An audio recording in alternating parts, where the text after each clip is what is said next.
Hello and welcome to the Music Relish podcast. I'm wonderful, lovely Liberace, and I'm here with some wonderful boys by the name of Perry, Mark, and Lou. Isn't Perry just wonderful? Isn't Mark just wonderful? And isn't Lou really wonderful? Wonderful. We're going to talk about a lot of things about music. We're going to talk about fashion and just lovely things. Welcome to episode 31 of the Music Relish podcast. I'm Mark, that's Perry in the Led Zeppelin shirt, and that's Lou in sepia. Tonight we're going to discuss albums that turned 50 this year, Van Halen covers, and a lot of Random Relish. So good evening, gentlemen. How are you? Good evening. 50-year-old albums, huh? Wow. 50-year-old. 1973 to 2023. Wow. Yep. It was 50 years ago I got my appendix taken out. Wow. Yeah. Really? Yep. I was freaking out about going into kindergarten. Wow. Cool. Kindergarten's easy. Well, I was in freaking retrospect, yeah. So 1973, these albums came out, right? Big year. Yeah. Yep. Yep. Pretty big year for rock and roll music. Yeah. Yep. Early 70s, coming off the late 60s, coming off the Woodstock era, easing into the 70s and all that. Yeah. The psychedelic rock is gone. The West Coast. Yeah, it's all the acid rock or whatever they called it, right? Right. Mm-hmm. Going into like the Laurel Canyon era, the Southern California, get back to the country movement. Yep. So who's going to kick off with 50-year-old albums? Lou, you want to start? Sure. Okay, 1973. The album is called Tyranny and Mutation. The band is called Blue Oyster Cult. Their second album. Wow. Yeah. It's a heavy album. I called it their acid album. We said this album sounded like it was recorded on mescaline or something. I never heard it. I have never heard one song from it. It's almost my least favorite record, but in some ways it's a strange one. It's interesting it's a sophomore record. Yeah, Mark just held it up. It's a cool album cover too. Mm-hmm. The songs are kind of heavy, but there's some fairly enduring material for BOC on there. But coming off their amazing first record, which is a very diverse and amazing record, this was a little more focused in a way. Yeah, I'm a little more leaning toward their heavier side. But yeah, but their second record, Tyranny and Mutation, Blue, which has some album songs that they still play to this day: the Red and the Black and Hot Rails to Hell. Yeah. Hot Rails to Hell. That was the bass player Joe Bouchard's signature song. That was his concert song for years. He got one song in a concert, and it was Hot Rails to Hell. Hot Rails to Hell. Yep. What else? Well, so Lou starts off with one of his favorites. I'm going to start off with my favorite. You know what I'm going to say. Brain Salad Surgery, Emerson, Lake and Palmer. Wow. Big album. Their peak in many people's eyes. Everybody had that record that I knew. Everybody had it. That record was everywhere, man, that album. Yeah. Is that a classic album cover or what? With the skull? Oh, yeah. Is that it? Yeah. Yeah. I think that was on many a jean jacket, right? And t-shirt. Now, you know about the original artwork. The smooth area below the lady's face was a phallic symbol. Like and a Barbie doll pelvis? It was a penis on the cover. Really? And H.R. Geiger made it that way. Wow. And, H.R. Geiger, the guy that later on designed Alien, great artist. Right. The original title was Whip Some Skull on Me, and the record label just didn't really want to see that. So yeah, they even knew what that meant, right? So Brain Salad Surgery, which was out of a Dr. John song. That's right. That's right. Cool. Yeah. What was the big song from Brain Salad Surgery? Welcome back, my friends, to the show that never ends. Better known as Carnival 9 First Impression Part 2. There were three impressions. Mm-hmm. The other big hit was Still You Turn Me On. Really good Greg Lake ballad. Yeah. I remember hearing that a lot. Yeah. Mm-hmm. Yeah. It's a good song. It's a great song. Yeah. We were talking about Greg Lake's voice before we went on today, and how, like I said, it wasn't a powerful voice. It wasn't he wasn't one of those higher pitched prog singers either. He's a baritone. He's a lower singer, but limited range, but a way of delivering a song. That makes a singer. I always liked the way his acoustic guitar sounded too. The way it was recorded, it was always very nice. Yeah. Yeah. Very, very, very surreal. A lot of his or alternate tunings. You would think that "Still You Turn Me On" is an easy song to play, but if you look at it, it's really kind of hard. He uses his guitar in this weird tuning, and I could never get it. Tom Spallone could probably do it. All right. The key to great songwriting: alternate tunings. Yeah, we're going to be opens experimenting up all with new that. worlds, all new possibilities. Yeah. So, what other records are 50 years old? I got one. New Jersey based. The album is "Greetings from Asbury Park, New Jersey." The artist is Bruce Springsteen. His first record, released January 5th, 1973. Wow. Yep. And what was on that? That I know he had different drummer, and it was like odd. The songs were odd, right? Yeah, the drummer was Vinny Lopez. Yeah, he's on the first two records. It's weird because that was the album where the record company Columbia wanted more of a folk record. It was a compromise between Bruce's acoustic stuff and stuff with the band. So the songs like "For You," I came for you. Yeah, that's a nice. Hard song. to Be a Saint in the City, that was covered by David Bowie after that record came out. Yeah. The Angel is more. Yeah. Excuse me. Is that the one that has Sam Mozart checking out the weather charts? Is that one Blinded by the Light? Yeah. Yeah. Yep. I believe so. Yeah. His version is completely different from that cover version by Manfred Mann. Right? Oh yeah, yeah. I mean, the lyrics are very dense. It's the leap between the first two records and Born to Run is amazing. The Wild Innocent Easter Shuffle, that also came out in 1973, so I'm going to throw that in there too. He did two records in that same year. And he was a wordsmith, though. He was wordy. Yeah, but he needed. If you listen to someone referred to the lyrics, they were overly verbose. Someone said they were. I don't know what this means. Prolix lyrics. I think there was just too many ways. He was trying to rhyme too much. I mean, almost like I had a rhyming dictionary. Dylan-esque in the sense with the 8 verses or whatever it may have been. Right. Yeah. And each verse is very dense with words. Kind of descriptive, but it was good though. It was something where he wasn't really. It didn't sound like a ripoff. But the influence was definitely there. And probably didn't sell very well either, right? No. That's why Born to Run was that make or break record. Yeah. Now those records were recorded where? 914. Right in my backyard. Right in Mark's backyard. Yeah. I just recently, because my son bought me a box set of his albums from the first up through Born in the USA, and I never really listened to those early albums. So I listened recently to the first album in its entirety. And I liked it. It was a little hard to get for me. The second album, that's a great album. But every month it changes. So second album is really good, but it's still got the second album is really good. Yeah, it's got actually the songs are longer, but it's got Rosalita on it. But I think New York City Serenade. I mean, these are the songs are kind of epic, but they're very early 70s, but they're very descriptive. So he made a great leap from the first record to the second record. With David Sanchez, a well-known Jersey musician, he played a lot of those fancy guitar parts, I think, on some of those songs. Okay, and the keyboards as well, because Roy Bittan as I've said, the ELP, that record was everywhere. I didn't see very much of that. Oh no, that record around at people's houses. No, when I got Born to Run first. And when I got the first two, I didn't like them. I thought they were mushy. There was a radical. The thing is, he had to get another drummer. Like basically, the rhythm section was criticized for their lack of cohesion. But Gary Talent, let's say this: Gary Talent, the bass player, stayed with the band. The drummer did not. So along came Max, the mighty Max. I had always seen that album cover on. And 50 years later, Max is celebrating. I'm sorry, Mark. Max is celebrating. Was it Silver Jubilee? Is that the 50 years? Yeah. 50 years with Bruce. Wow. There you go. It's a long time. Yeah. I used to see the cover to that album on the inner sleeves where they would advertise all their albums. So Columbia, any Columbia records, it'd be the Greetings from Asbury Park. Like, who's that? Who's that? And I'm sure Max gets a nice cut of those $1,200 tickets and those $500 tickets too. He's well paid for his.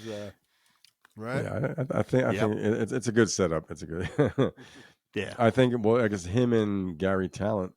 No, Gary Talent is the longest tenured member now, bass player, because he's been there since the beginning. And then Clarence and Danny Federici have passed on, but So Steve Van Zandt, not even. So I think Steve. Well, yeah. Any other 50-year-old albums?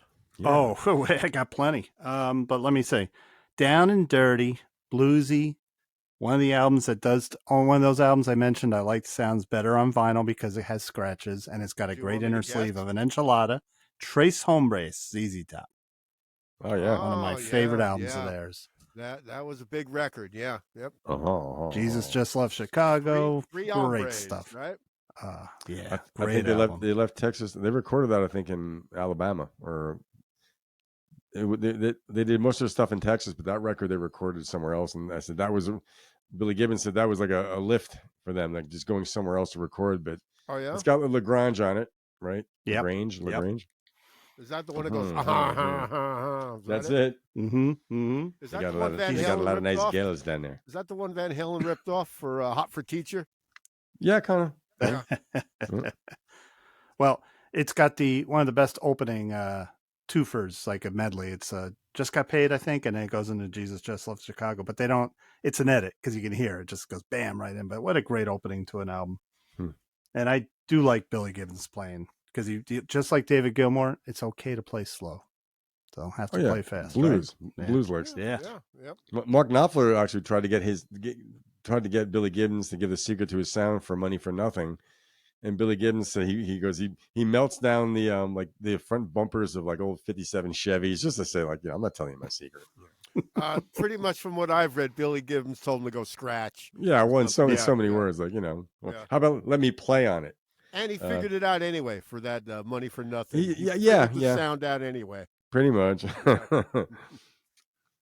I got one. 50-year-old. The Faces, the Ooh La La album.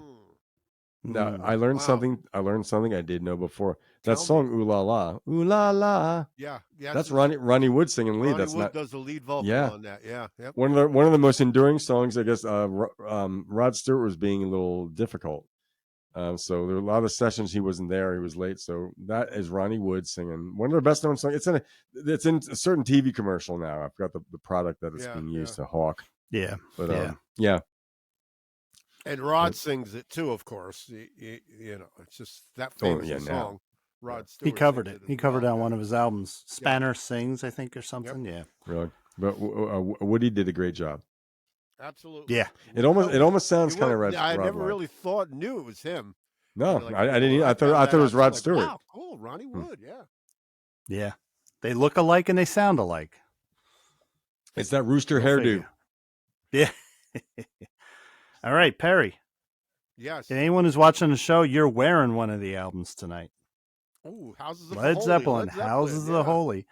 And oddly enough, initially seen as a disappointment as a follow-up to 4. And I guess in hindsight, I don't remember when they came out, but I mean, wow. I mean, how could you say that was a disappointment? I like that record, man. I like the song Remains the Same. I think that's a great song. Army of Guitars. Yeah. Yep. I like The Quarter. The Quarter. Yep. Yeah. And the song I used to say over the hills for years, and far away. Yep. Yeah. And I used to say Dire Maker for years, and someone went, it's Jamaica. I was like, oh. Well, who knew? We all said Dire Maker. Yeah, come on, man. Bob Plant used to make fun of Americans for saying Dire Maker. Yeah. Excuse us. Yeah, we're supposed to know you mean Jamaica, Yeah. And that was recorded using the Rolling Stones mobile unit, I believe. That was at Headley Grange? Headley Grange, just like the 4th album. Yeah, just like the 4th album. Mobile, yeah, yep. And I always thought it had some of John... Shropshire. I always said it had some of John Bonham's greatest drums sounds. That was so well recorded. Yeah. Shropshire. I don't like what I don't like on the record. The song I like least is probably The Ocean. Well, you're probably tired of it because it's always on the radio. It's a fun song to play, though. Yeah. It's got some interesting changes.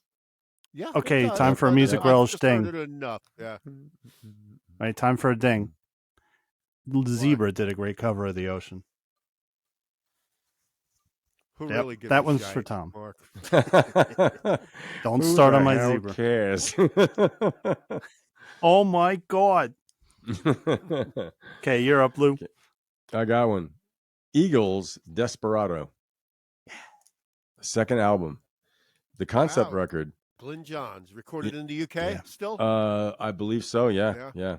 Maybe a Trident. Desperado. I hear echo. Yeah, Desperado. That's a great song. If that was written by Graham Parsons and the same lyrics, people wouldn't hate it so much because of The Big Lebowski. Maybe, yeah. But also, what was the other single from Desperado? Pretty big song. Tequila Sunrise, right? Yes, yeah, you are correct. Yep. Really? Okay. Yep. So that was the point where Glenn Frey was getting the earlier share of the hit singles until Desperado and Best of My Love. And my echo cancellation is on. Mark's echo cancellation is on. Is yours on, Lou? Your echo cancellation? I think so. Is that the phone? I'm good. Okay. Anyway, Desperado. I can't believe that was 50 years, man. It's 50 years. It's like right because that still gets airplay today. Actually, I heard it the other day. I love the coincidences. Sometimes we just talk about this random stuff, and I can say, I heard it on the way home. I heard it on the way to work. I heard it. Yep. Linda Ronstadt kind of made that song. She did the first well-known version of that, and then once the album came out. But in retrospect, that album has been reviewed much more positively.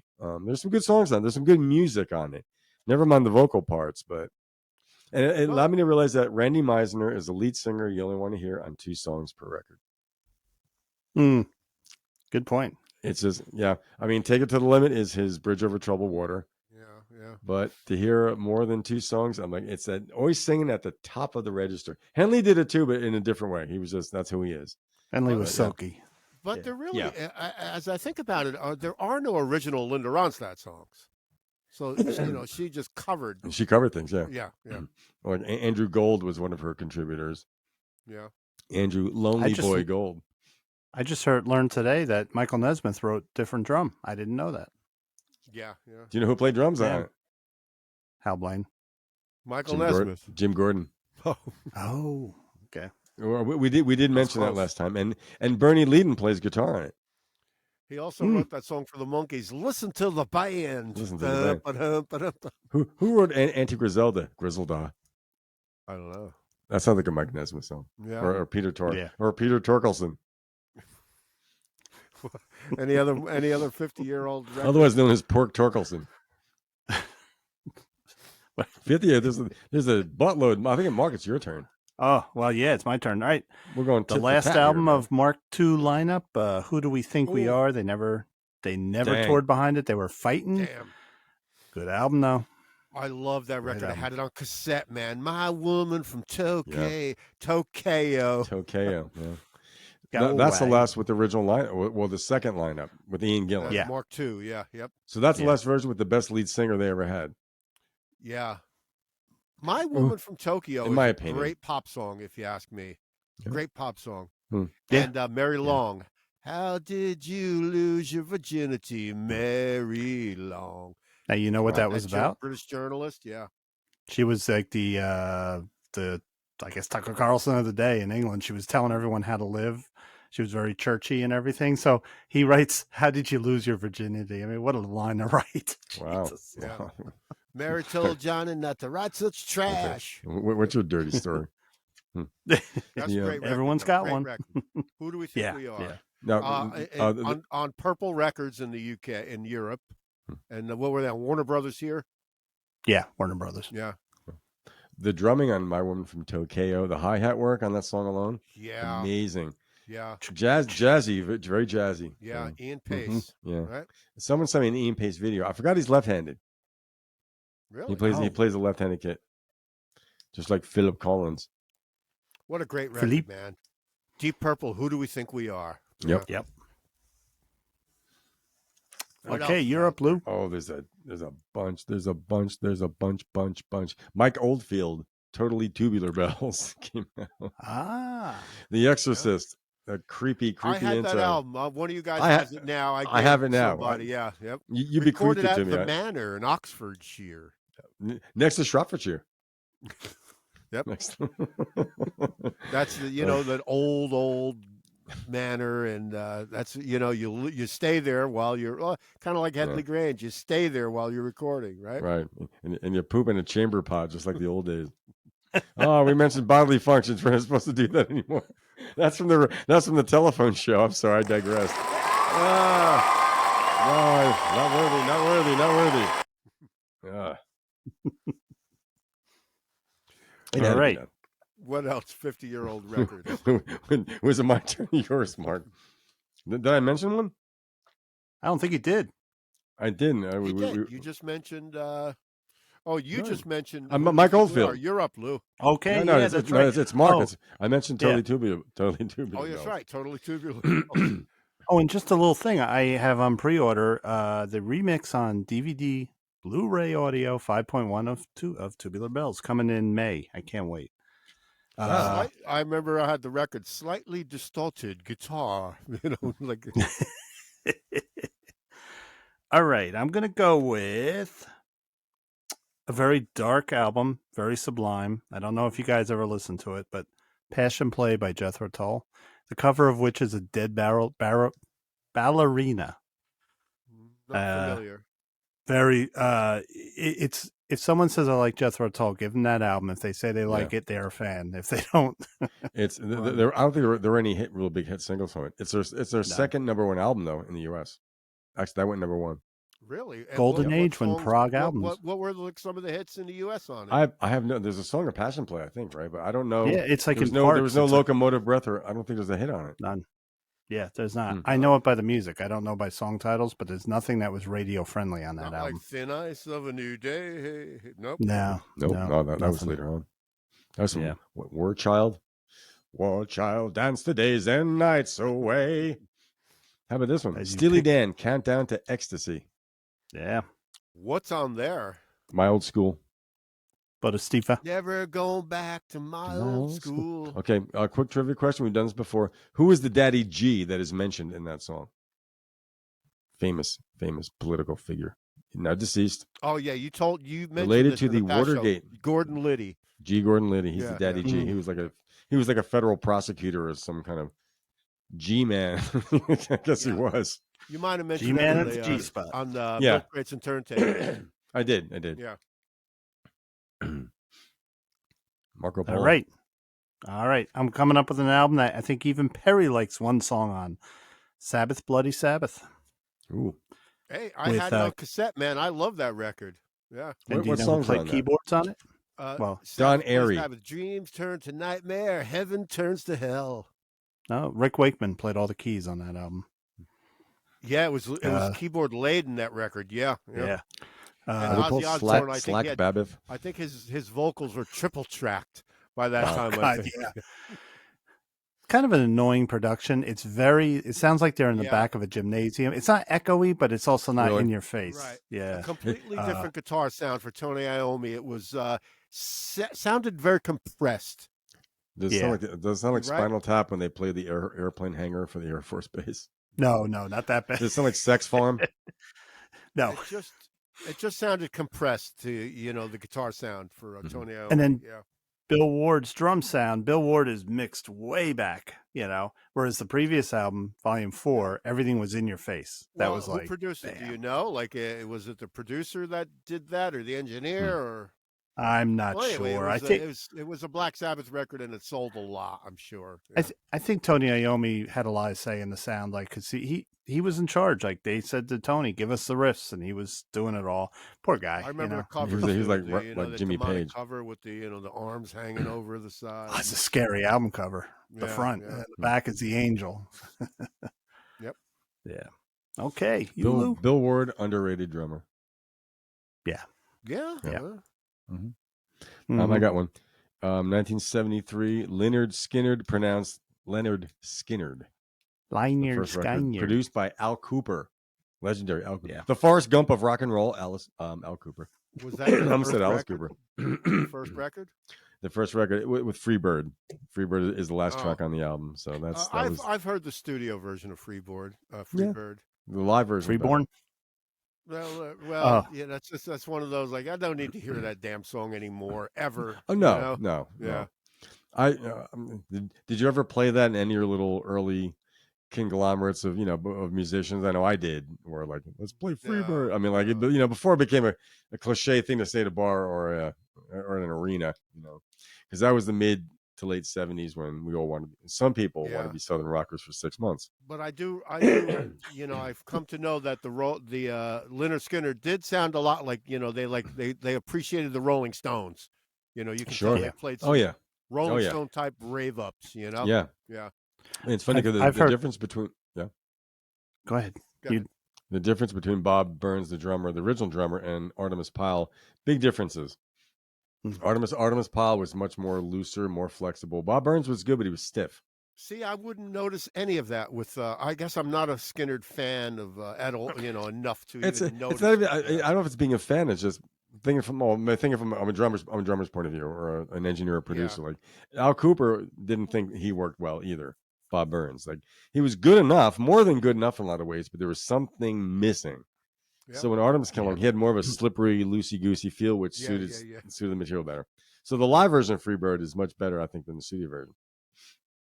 I think Artemis, when Artemis is best sounding, the live version of Working for the MCA, man, his drumming on that is his fills and everything.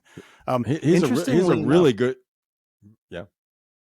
Interestingly enough, when I read at one point where they were fascinated with Cream, and a lot of critics kind of considered them America's answer to Cream. When you listen to the big live album, you hear it, and of course they covered Crossroads, and they did it. Crossroads, great version. That's right.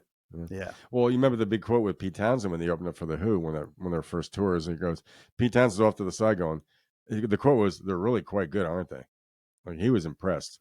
That is, yeah. I always tell people, whether you like Southern rock or not, whatever you think they were culturally or not, they were a kick-ass rock and roll band from beginning until the end. A kick-ass rock and roll band, and not stupid. So Ronnie Van Zant was a very interesting guy. Where does the Southern rock moniker come from? Because of a flag. Because of vocal accents. He sounds like he's from Florida or Alabama. What's your name, little? I mean, he sounds almost like Lucinda Williams. But I think it's just the things that they sang about, and I also think it looks like Robbie Robertson's fascination with the Southern mystique, the culture of the South. So there's that kind of built-in thing. Yeah. We're Northerners. I mean, I know a lot of in high school the guys who had the Confederate flag on their New Jersey jackets. Yeah, that's because the Dukes they did it because of the records that they were buying. It meant nothing as far as them politically or anything. They just of course. I mean, they were emulating out of admiration. Right. Correct. Yeah. Yeah. What other records are 50 years old? Okay, I'm going to keep it in the Southern vein. Brothers and Sisters from Allman Brothers. Yeah. That's I'm going to say a horribly recorded album. I can't stand the sound of it, but really a monumental album from them. You don't like that? Was it produced by? I forget who produced it. It's just very, very dull. Maybe I've just heard re-releases didn't sound good, but the drums are very muddy to me. Okay. It's got Jessica and Ramblin' Man on it. Yeah. Yep. Yeah, those are good songs. Ramblin' Man's a good song, and Jessica. I'm not sure how that one goes, but oh yeah, that's Jessica. Huh? Okay. A great instrumental. Yeah, the theme to Top Gear with Dickie Betts and Dwayne Allman, right?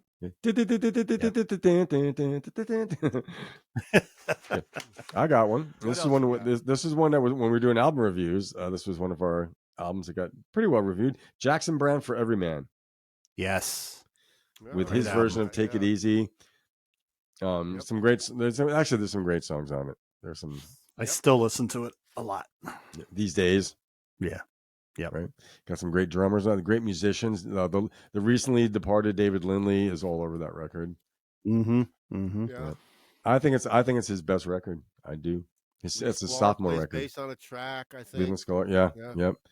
The last track, I think. And each track has a different backup vocalist. So David Crosby's on it. Glenn Frey is on it. Yeah. Elton John is the uncredited. He's credited as something else. I forgot his name, but as a piano player on Redneck Friend. Yeah. Playing some rock and roll piano because Elton John was a great rock and roll piano player. Yeah. Badass. What else you got? I got a debut album that was the first professional recording of a Mr. Sammy Hagar, Montrose' first album, which contained Rock Candy, another song that was covered by Zebra, and great album. That was one of the best early 70s hard rock American bands. I love it. Only lasted a couple albums. Montrose, I heard Bad Motor Scooter. They were an opening act, Montrose. Yeah. Yeah, they were a festival act. They were like a California jam rock. I heard Bad Motor Scooter on my way home today. Maybe some of these Sirius XM stations are doing 50 albums. Who knows? Yeah. By the way, produced by Ted Templeman, who would later on produce Van Halen. They were kind of like, a few years ahead of Van Halen. Mm-hmm. Wow. Okay. Yep. I got one. Go ahead, Lou. English Prague. Genesis, Selling England by the Pound. Oh, yes. Great album. Yes. I really love old Genesis. Me too. I know. Me too. Mark, it's got your favorite song on it.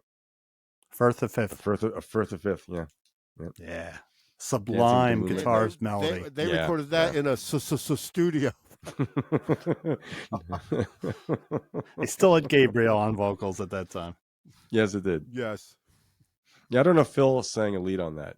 Because he sang a few select leads along the way. It's kind of a crappy song. It's not that good. It's like a real laid back ballad. I can't remember the name of it. It's kind of like the low point. Well, I told you the story in the past where I was at my local record shop, Westwood Music Merchant. Proprietor John, he's playing he played an LP. I mean, he plays the turntable. Yeah.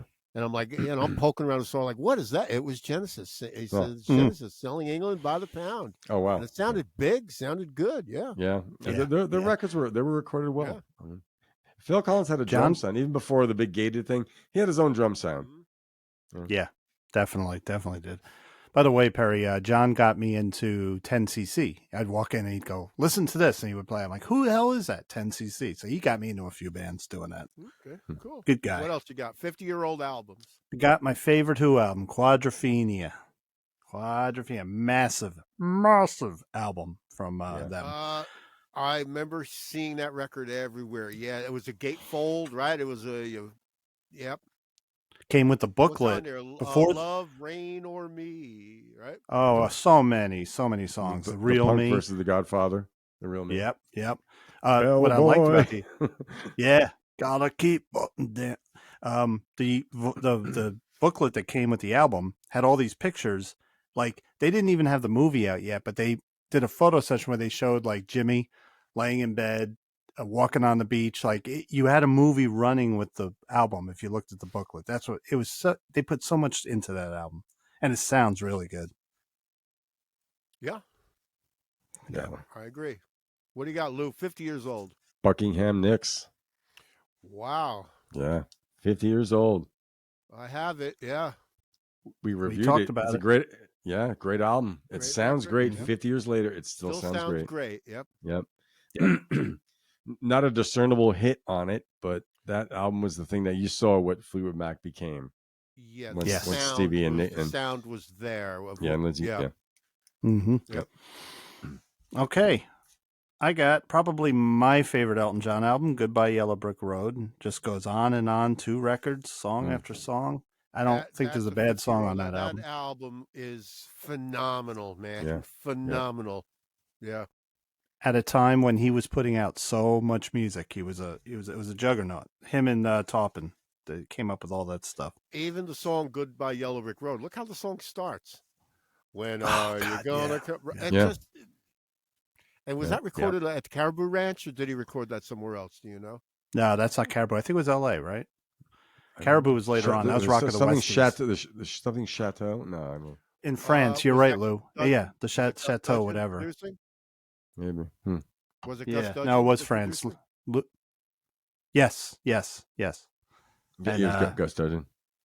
Yeah. It's got also. I don't like Benny and the Jets, but that was a big hit. I got the 45. And it sounded live, like that little engineering trick that they did. Right. It was a trick because they added applause. They added the crowd into there, but it worked. Yeah. It worked.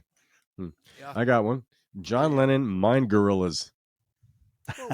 Mind Games. That's the name of the record? No, it's called Mind Games, but he says Mind Gorillas in the song. Mind Gorillas. But that's the name of the album. It's called Mind Games? It's called Mind Games, yeah. Yeah. That was I think that's a period of good John Lennon singles, but the albums as a whole, as a whole. What else is on the record other than I forgot. Klaus Vormann. Jim Keltner probably. And, most likely. I think Jim Keltner. I think he's the drummer on the title track. Yeah. Very subtle drumming, but that was a big hit for John. Yep. Yeah. Yep. All right. What else you got? 50 Well, years old. I got another album that I kind of prefer to hear on vinyl to CD also is Aladdin Sane from Bowie. Panic in Detroit. Great song. Panic in Detroit. Yeah. Mick Ronson was there still, right? Yep, he was still there. He was played on that album. He does a stellar. He plays better on that album, I think, than the What's on earlier that? The albums. Gene Genie? Is that on that record? I think so. Can I say drive-in movie? The drive-in movie, yeah. Yeah. So Perry, on this one, you may know some of the songs on it. It's Graham Parsons' GP. Yeah, I have all his records. Yeah. Okay. Yep. Does that have "She" on it? Is that? It might have brass buttons. He was writing about pronouns before it was a cool thing to do. Might have brass buttons and "she." Yeah. Yep. Okay. All right. The legendary, influential, pioneering Graham Parsons. Graham Parsons, yeah, who could afford to hire good musicians too to play on his records. And how was that, by the way? He could afford James Burton's. He had a few dollars to spend. Yeah. Citrus magnate that he was. What else you got there? 50 years old. Got the debut album from Queen. Has great music, but it's got Roy Thomas Baker's production. I'm sorry. It's shitty drum sound. You're saying shitty drum sound? Is that what you're saying? It had the raw energy of a young band starting their operatic stuff, but it had energy. But they recorded it overnights. They do their shows and 2 a.m. get to Trident and record, and it has the sound of it. It's a great album. It's got Jesus, Keep Yourself Alive. Got some really good songs. Yeah, I can't pretend that I like Queen because I don't. So I won't. I like a few songs. I'm not a fan. Not a fan. Respect. Right. Yes. Absolutely. I like just like Bowie. Keep Yourself Alive. I like that song, but I am not a fan of Queen. When Freddie Mercury died, just like Jeff Beck recently, there's a few artists when they died, I literally cried, and that was Freddie Mercury. He was great. Yeah. Yeah. You know, mine was Levon Helm. Of course. I went home and cried. Yeah. I was like, I can't believe I'm doing this. He's my teacher. Mm-hmm. I got one. Hall & Oates, Abandoned Luncheonette. Not familiar. Good album. With the hit She's Gone. Well, that's a hit, yeah. That's a hit. Philly, great blue-eyed Philly soul. I mean, Philly soul, that's such a good song. Okay. It is. I love the early hits. She's Gone, Sarah Smile. He still plays that at a casino. Why not? Yeah. Or at Daryl's house. Or is it Daryl? No. Can we get that right? Yeah, I think it's Daryl. It's Daryl Hall, isn't it? Look at that frothy head on my beer. There you go, people. It's a podcast. You can't see this. It's a Lou and the Frosty Heads. Okay, I got a Stones album, Goat's Head Stoop, the last album with Mick Taylor. Right? No, that wasn't. No, last time with Jimmy Miller as producer. Yeah. Okay. What's on Goat's Head Soup? Dancing with Mr. D. That song I know. Yeah. Now, is it true that Bill Wyman only played 3 tracks on that album? He only played 3 of the 10. It could be. I've been learning over the past couple of years that what we hear on these old Stones albums was not the Stones on quite a few tracks. Yeah. Like in that period, that was a messy period. They were putting out. If you listen to "Sympathy of the Devil," boom, that's Keith on bass. Right. Boom, boom. Yeah, Bill Wyman's just playing maracas or something. Yeah. And is it Exile on Main Street with You Can't Always Get What You Want? No, it's Let It Bleed. Let It Bleed. Well, that's Jimmy Miller on drums, and they said Charlie Watts had a hard time getting the feel. I don't believe that. No, he wasn't there. If I could play that drum part like Jimmy Miller, I can. Charlie Watts can do it 10 times better than me. You know what I mean? Charlie was I never. Paris. Yeah, well, we're something just like, it was 3:00 in the morning, and Charlie's like, "Well, I'm going home," whatever. If he even showed up at all. And don't ever call me your drummer again. Laid Mick out like a cheap prom dress. Boom. What else? What else you got? 50 years old. Let's see. Oh, let's go. Something. Yes, Tales from Topographic Oceans. Oh, didn't even on think of that? that one. Did I scoop you? No, I didn't even. I forgot all about that one. Mark, talk about that record because I don't know shit from it. I know that's Alan right. White's first. Is that the first record with Alan White on drums? Yes, and it's also the last album with Rick Wakeman because he was totally against the idea of it. Because John Anderson said, somebody said, "What's next? Are you going to write the Bible?" And John Anderson said, "We bloody well will." So this album is a nightmare for some people. It's two albums, 4 songs. Each song is one side. That's right. That's right. I was almost like remember they had cool album covers. That's all I remember. Did this album inspire the punk rock movement? It was the downfall of prog. They were getting too ahead of themselves. I love it though. You know, didn't they just tour behind it? Well, weren't they touring behind it when Alan White died, or that was something they didn't follow? Wasn't there some kind of they were doing it before, but they didn't do. They would do 3 sides of it. They didn't do all 4 sides. There's one song on it that's so esoteric to play live, it would kind of be, you know. So they just did 3 of the 3 sides, but it's tough listening for some people. I do like it. Okay. Alan White's superb on it. Superb. He's great drummer. Yeah, I heard. I've been hearing Instant Karma. His drum fills talk about playing behind the beat. Yeah, played on a wall. He played on that wall of sound. He's a mile behind that beat, just making it happen. Cool. What else you got? 50-year-old records. Man, 1973. I was 12. Was that mine or is it your call? Okay. Oh, you're up. Paul McCartney. No, I said Topographic Oceans. Oh, that was you. Okay. Yeah. All right, I got one here. The Smoker You Drink, The Player You Are by Joe Walsh. Yep. Another stupid name for an album by Joe Walsh. I love that name. I love it. Yeah. Who's produced by whom? Do you know? I'm not sure. Bill Simzik. No. Yes. That guy had a good career. Bill Simzik. He did, producer of the Eagles. Yeah. In fact, well, that was one of the reasons. That's how they actually got to work with Bill Simzik as a producer for the Eagles through Joe Walsh before Joe Walsh even joined.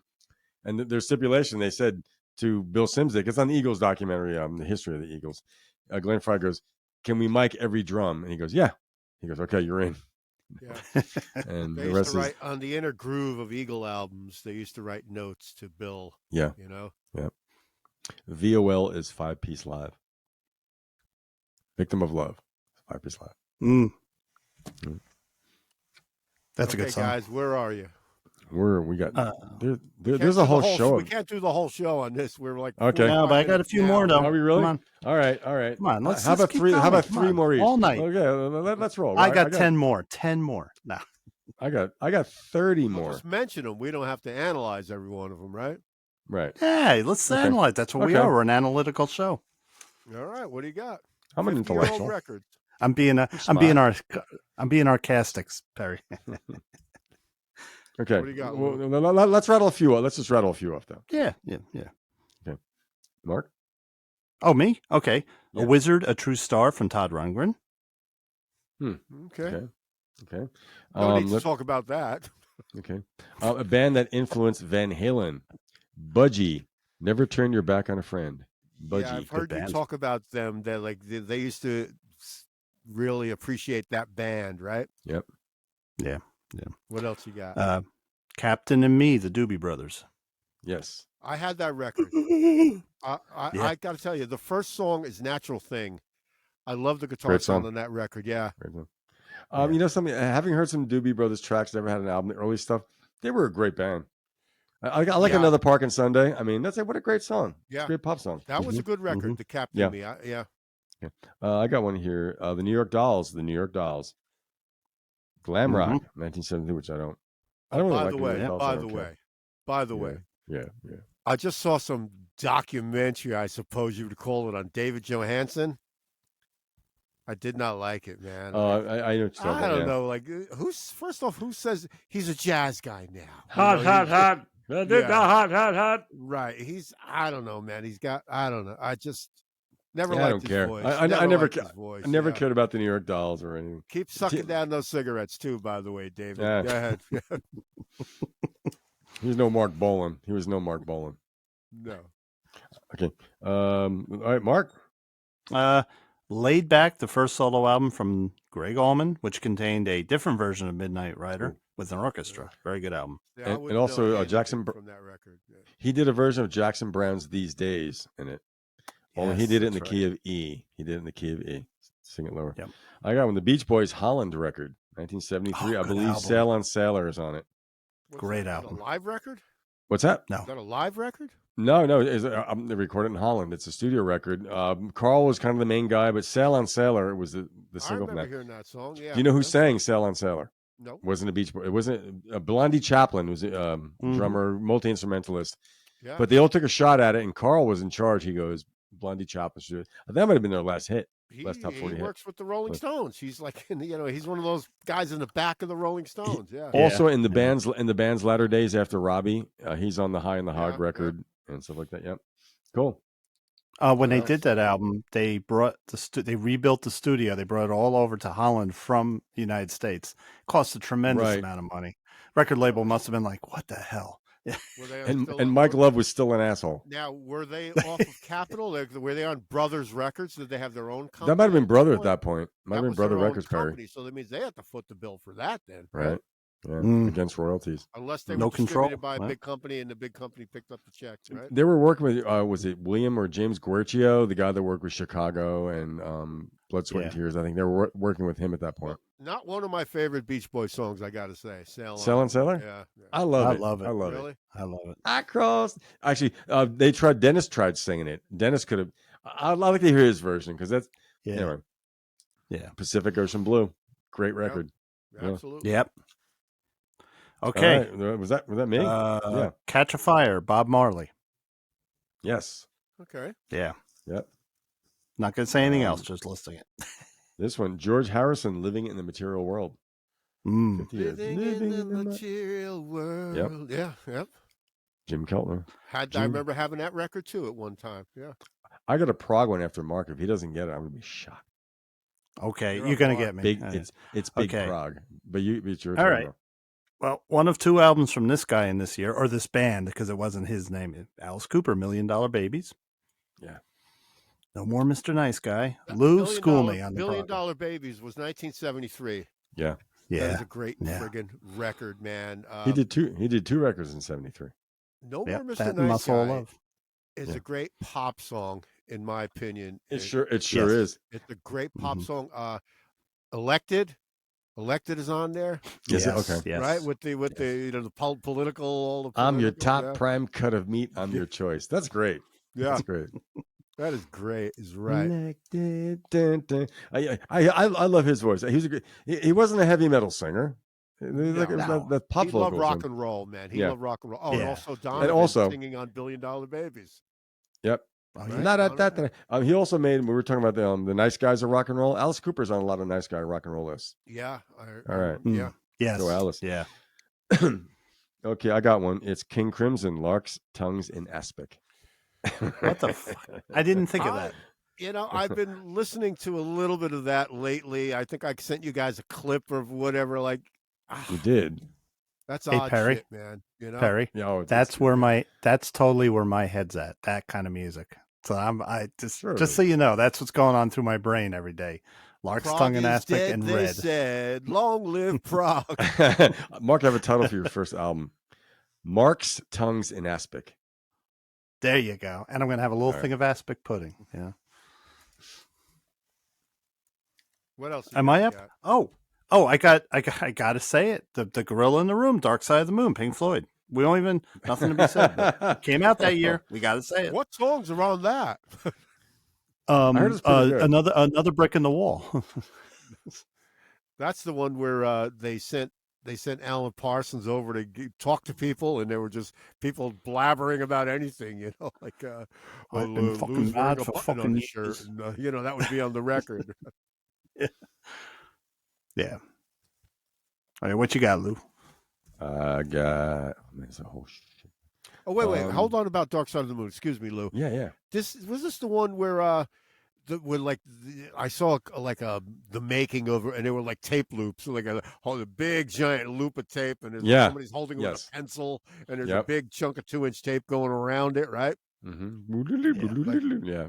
And so I remember hearing that, like Dave Gilmour was saying, or Roger was saying that, like, yeah, the mixing, or that's a performance in and of itself, is putting that master together. That's a performance. Yeah. Oh yeah. No electronics. It was all hands on the boards. Yeah, wasn't just lab coats. They only have that one sequencer on whatever that song is. VCS3 something on the run. Yeah. Okay. I got a show tune. I got a Broadway show.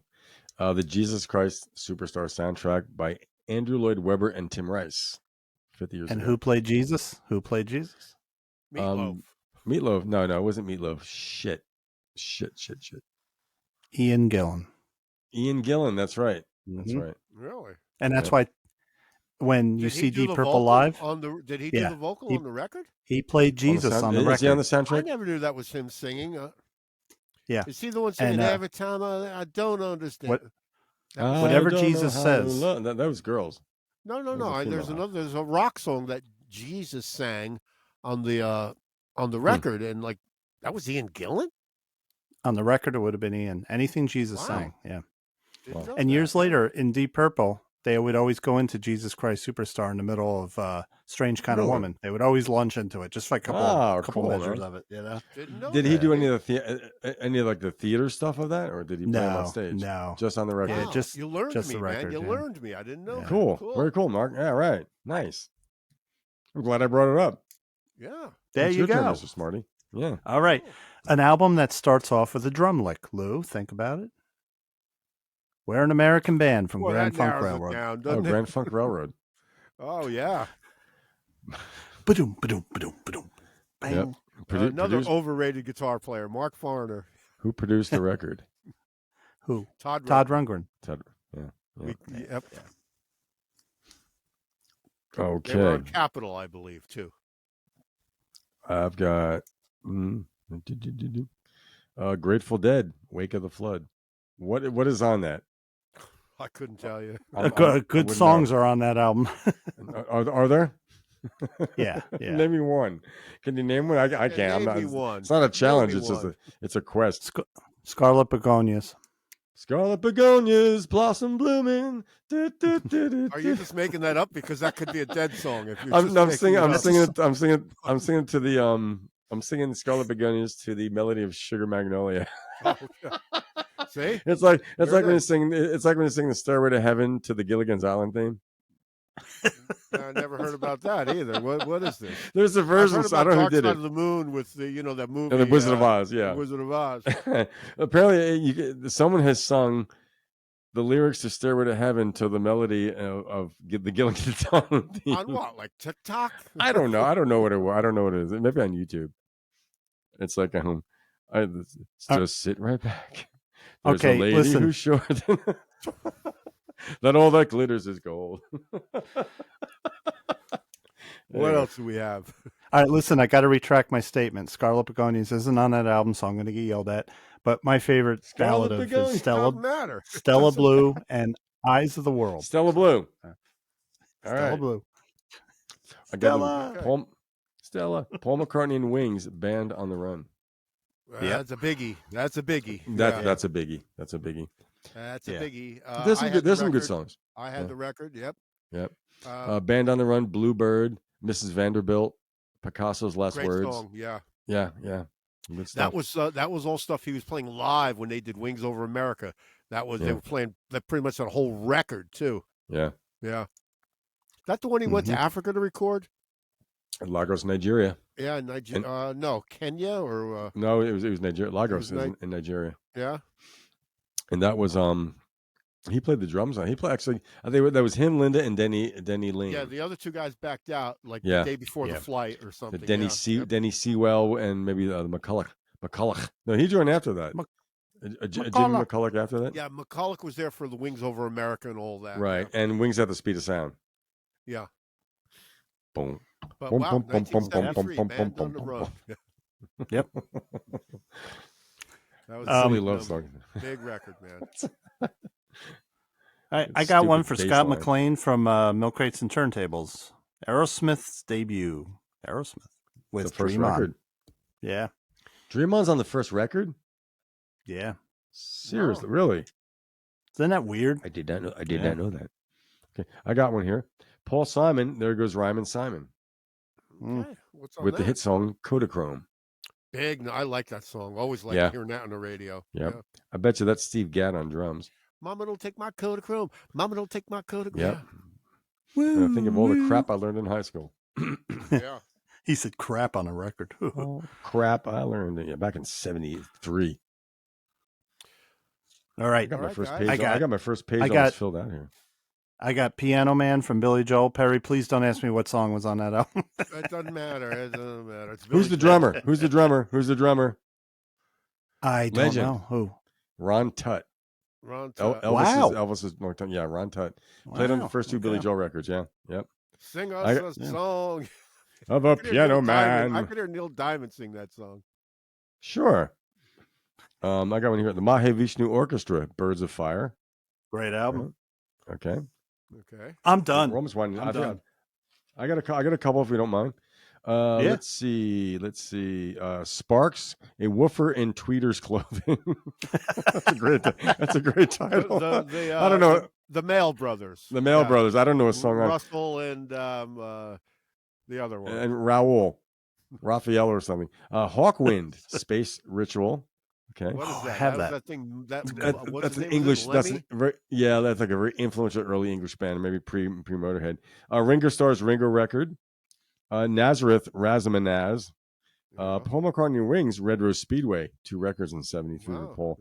Freeze Heartbreaker, T-Rex's Tranks record, 10cc, the 10cc record. Jim Croce, I Got a Name. He's been forgotten. That's too bad. Bachman Turner Overdrive, BTO2, Fleetwood Mac, Mystery to Me. Loggins and Messina, the Full Sail record. Tangerine Dream, Atem. Return to Forever with Chick Corea, Hymn of the Seventh Galaxy. A lot of jazz rock there. Neil Young, Time Fades Away. What's on that? Let's see. Steve Miller Band, The Joker. That was pretty big. Yeah. The Band, Moondog Matinee, their album of 50s covers. Fleetwood Mac, Penguin, Styx 2. What was on that? Lady. Was it really? Yeah. I maybe got one more. Perry, let's Lady. Lou Reed, Lou Reed's Berlin record, 73. That's pretty important. The Kinks, Preservation, Act 1. And Iggy and the Stooges, Raw Power. Mott the Hoople. The Mott record. And Roxy Music, Alice For Your Cooper. Pleasure. Yeah. Alice Cooper, Muscle of Love. Yeah. Love Muscle. Okay. Yes. That was almost an hour. That was almost an hour, 57 minutes. The first half of the show was 50-year-old album, but there were some really good ones in there. Yeah. That was a great record. Great, pretty diverse too. Yeah. I'm sure Tony Orlando and Dawn had their debut record in 73. So if you guys don't mind, I'd like to hit you with a couple of trivia questions. Sure. Okay. Are you guys ready? Yeah. The census taker once tried to test me. All right. This is Wait, that band Focus. Remember Hocus Pocus Focus? Yes. What country were they from? Was it the Netherlands? Mark, do you remember them? I'm going to go with the Netherlands as well. They're Dutch. Yeah. Okay. Yep. They're Dutch. Yep. Okay. Here's another one. Which artist worked as an engineer on the Beatles' last 2 LPs and also Pink Floyd's Dark Side of the Moon? Alan Parsons. Alan Parsons. Yeah. That was so obvious, but I had to think about it. Okay, I've got another one. Grab another one. Who played bongos on the Beatles' A Hard Day's Night? Phil Ringo. Collins. Now, you know the song, right? You know Yeah. Probably. Who played bongos on the Beatles' Hard Day's Night? It's not Ringo. I'm thinking Ringo. It is not Ringo. It's not Ringo. Ray Cooper. Mark? Bernard Purdy. John Lennon. I figured he would say Bernard Purdy. It was Norman Smith, the engineer. The engineer. Hurricane Norman Smith played bongos on Hard Day's Night. I know, baby, I Yep, know. yep. Wow. He was the engineer probably up until Revolver, I think. I think he's like on the first 4 or 5 records. Yeah. Yeah. Yep. Now, Wow. if you listen to the solo, George's guitar solo on Hard Day's Night, you hear George Martin playing piano along with him on That's that right. too. Yeah. Yep. All right, I've got one more trivia question. Very clever. One more trivia question. Which of these bands I'm going to name is not from Jacksonville, Florida? 38 Special, Marshall Tucker Band, Blackfoot, Leonard Skinnard. One of those bands is not from Jacksonville, Florida. Do you want me to repeat them? Yes. Can you repeat it, please? Special, 38 Special, Marshall Tucker Band, Blackfoot, Leonard Skinnard. One of those bands is not from Jacksonville, Florida. I'm going to You say can Marshall each Tucker. guess. Marshall Tucker Band. I'm going with Blackfoot. Marshall Tucker Band's from South Carolina. Ah. Yeah. South Carolina. Got it, yeah. Yep. I live in the South. Yep. All the rest are from Jacksonville. Mm-hmm. 38 Special, the first new wave Southern rock band. 2 drummers playing new wave. And also ding, ding, ding, ding, ding, that kind of muted rhythm guitar. Ding, ding, ding, I've got a little Good pop songs. random relish here. Yeah. This is what got me when I found this out. In 1979, right? The Grammy Award for Best New Artist, right? Here's the people that were nominated in 1979 Grammy Awards Best New Artist. The Cars. Elvis Costello. Toto. Yeah. Debbie Boone. A Light Up guitar My player Life. named Chris Rea. Chris Rea, okay. And a band called A Taste of Honey. Who do you think got Best New Artist in 1979 at the Grammy Awards? A Taste of Honey. It was Boogie Oogie Oogie. Like, Was there? I agree with Lou. well, I mean, really? The Cars, Elvis Costello. Elvis Costello. They gave it to a disco in '79. They gave it to a disco. Listen to my bass, yeah. Yeah, because disco was big. That's why. Toto was even nominated for Best Hold the Line in 1979. Well, Yep. do you know what Chris Rea's big hit song was? No, but I understand he was a really good guitar player. Yeah. Apparently he's a real good blues guitar player. Fool if you think it's over. Oh, that was you said him, huh? goodbye. Yeah. Wow. Dying flame. It Now- isn't here. In He's almost like remember- Boz Scaggs in his own right. He's in that kind of vein. yeah. Remember we've seen footage of the Beatles doing this live broadcast from satellite broadcast in 1968. I think it was All You Need Is Love, and remember they were all there doing it live. Of course, there was a backing track, but part of it was live. Mick and Keith were there in the crowd. Eric Clapton was there. Graham Nash was there. Keith Moon was there. Didn't know that. Did they keep him still? Hunter Davies was there, the journalist. The biographer, yeah. Hunter Davies, yeah, yep. And Gary Walker from the Standells was there. The Standells known for what? One hit wonder. Dirty Water. Dirty Water. Yeah. Yep. He was the Gary Walker was the drummer in the Standells, and he was also the drummer for the Walker Brothers. The Walker Brothers. They were the guys that went to England in the wake of the British invasion and became like the Righteous Brothers. We mentioned them. They covered one of those Burt Bacharach songs. Yeah, we did. I seem to that name. Oh, the big hit was "They're Never Gonna Sing Again." Oh, that was the Walker Brothers. Yeah, I can't think of. Yeah. I have a couple of mistakes. They were I guess Lou. Yeah, missteps. Musical missteps. Music relish missteps. Musical missteps. But like what? Billy Squire shooting that video for that song. What the hell was it called? What video? Rock what are you talking Tonight. about? Rock Me Tonight. It was the guy who shot the video, who directed it, was a choreographer named Kenny Ortega. It's a very the bad one. Was Kenny? He ended up directing like a couple of movies, after that. But Okay. that was a misstep. Was that Billy Squier doing that? Rock Me Tonight. Unfortunately, a career-ending, near career-ending misstep. Yeah. Another misstep in rock was the Sex Pistols firing Glenn Matlock, a talented bass player, and replacing him with human rubbish Sid Vicious. That low person. But he was very punk, wasn't he? In 1977. Yeah, Glenn Matlock actually had talent. Why did they fire him? You know why? No, because he liked the Beatles. He claimed to like the Beatles. So you just didn't know you were a punk. Although it's funny, we'll talk about hypocrisy because look what Johnny Lydon did. Think Johnny Lydon hasn't listened to jazz in his life? They all fucking did. Sure they did. That was a posture move, and yeah. Another misstep. What'd you call Sid Vicious? Human rubbish. I mean, the guy had this is what punk became. It became about torn sweatshirts and safety pins. It became, you know what I mean? It became a fad, which killed it. Destroyed it. Just like grunge. That happened to grunge. They marketed flannel, And Mark, you've said this, the Clash really weren't a punk band.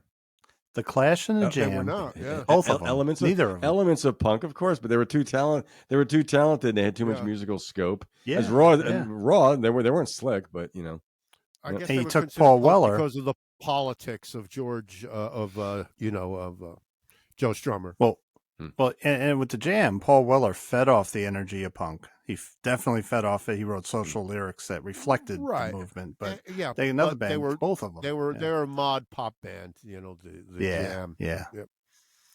So the Buzzcocks were not a punk group either, even though they're categorized as punk. They were not. They were power pop, whatever.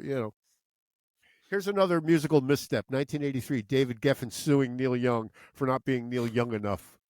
Oh yeah! Wow. Right? That's right. Oops. That was a musical misstep. Just expecting an artist to be a cliche of himself. Right, yeah. A character. It's like asking Bob Dylan to sing like Bob Dylan.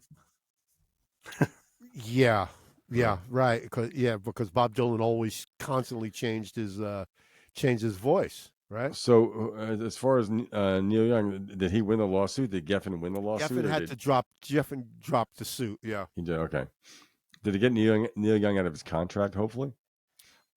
Neil Young, the contract was. I don't know if the contract was canceled, but he did what he wanted to do. He did the trans record that might have been on Geffen as well. But after whatever the deal was, however many records he owned Geffen, that's it. He's not going to have anything to do with David Geffen again after that. Yeah. Unlike Don Henley, who got seduced back into. Yeah.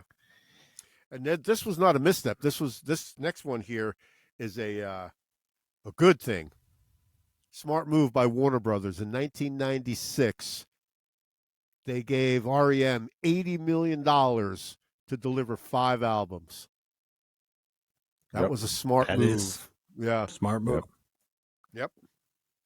That had to be such a big deal for REM, going from IRS, where they were, they cracked the top 10 with Document. Yeah. And then saying, okay, we're making a leap. What do you guys think of the Green record, the first Warner Brothers major level?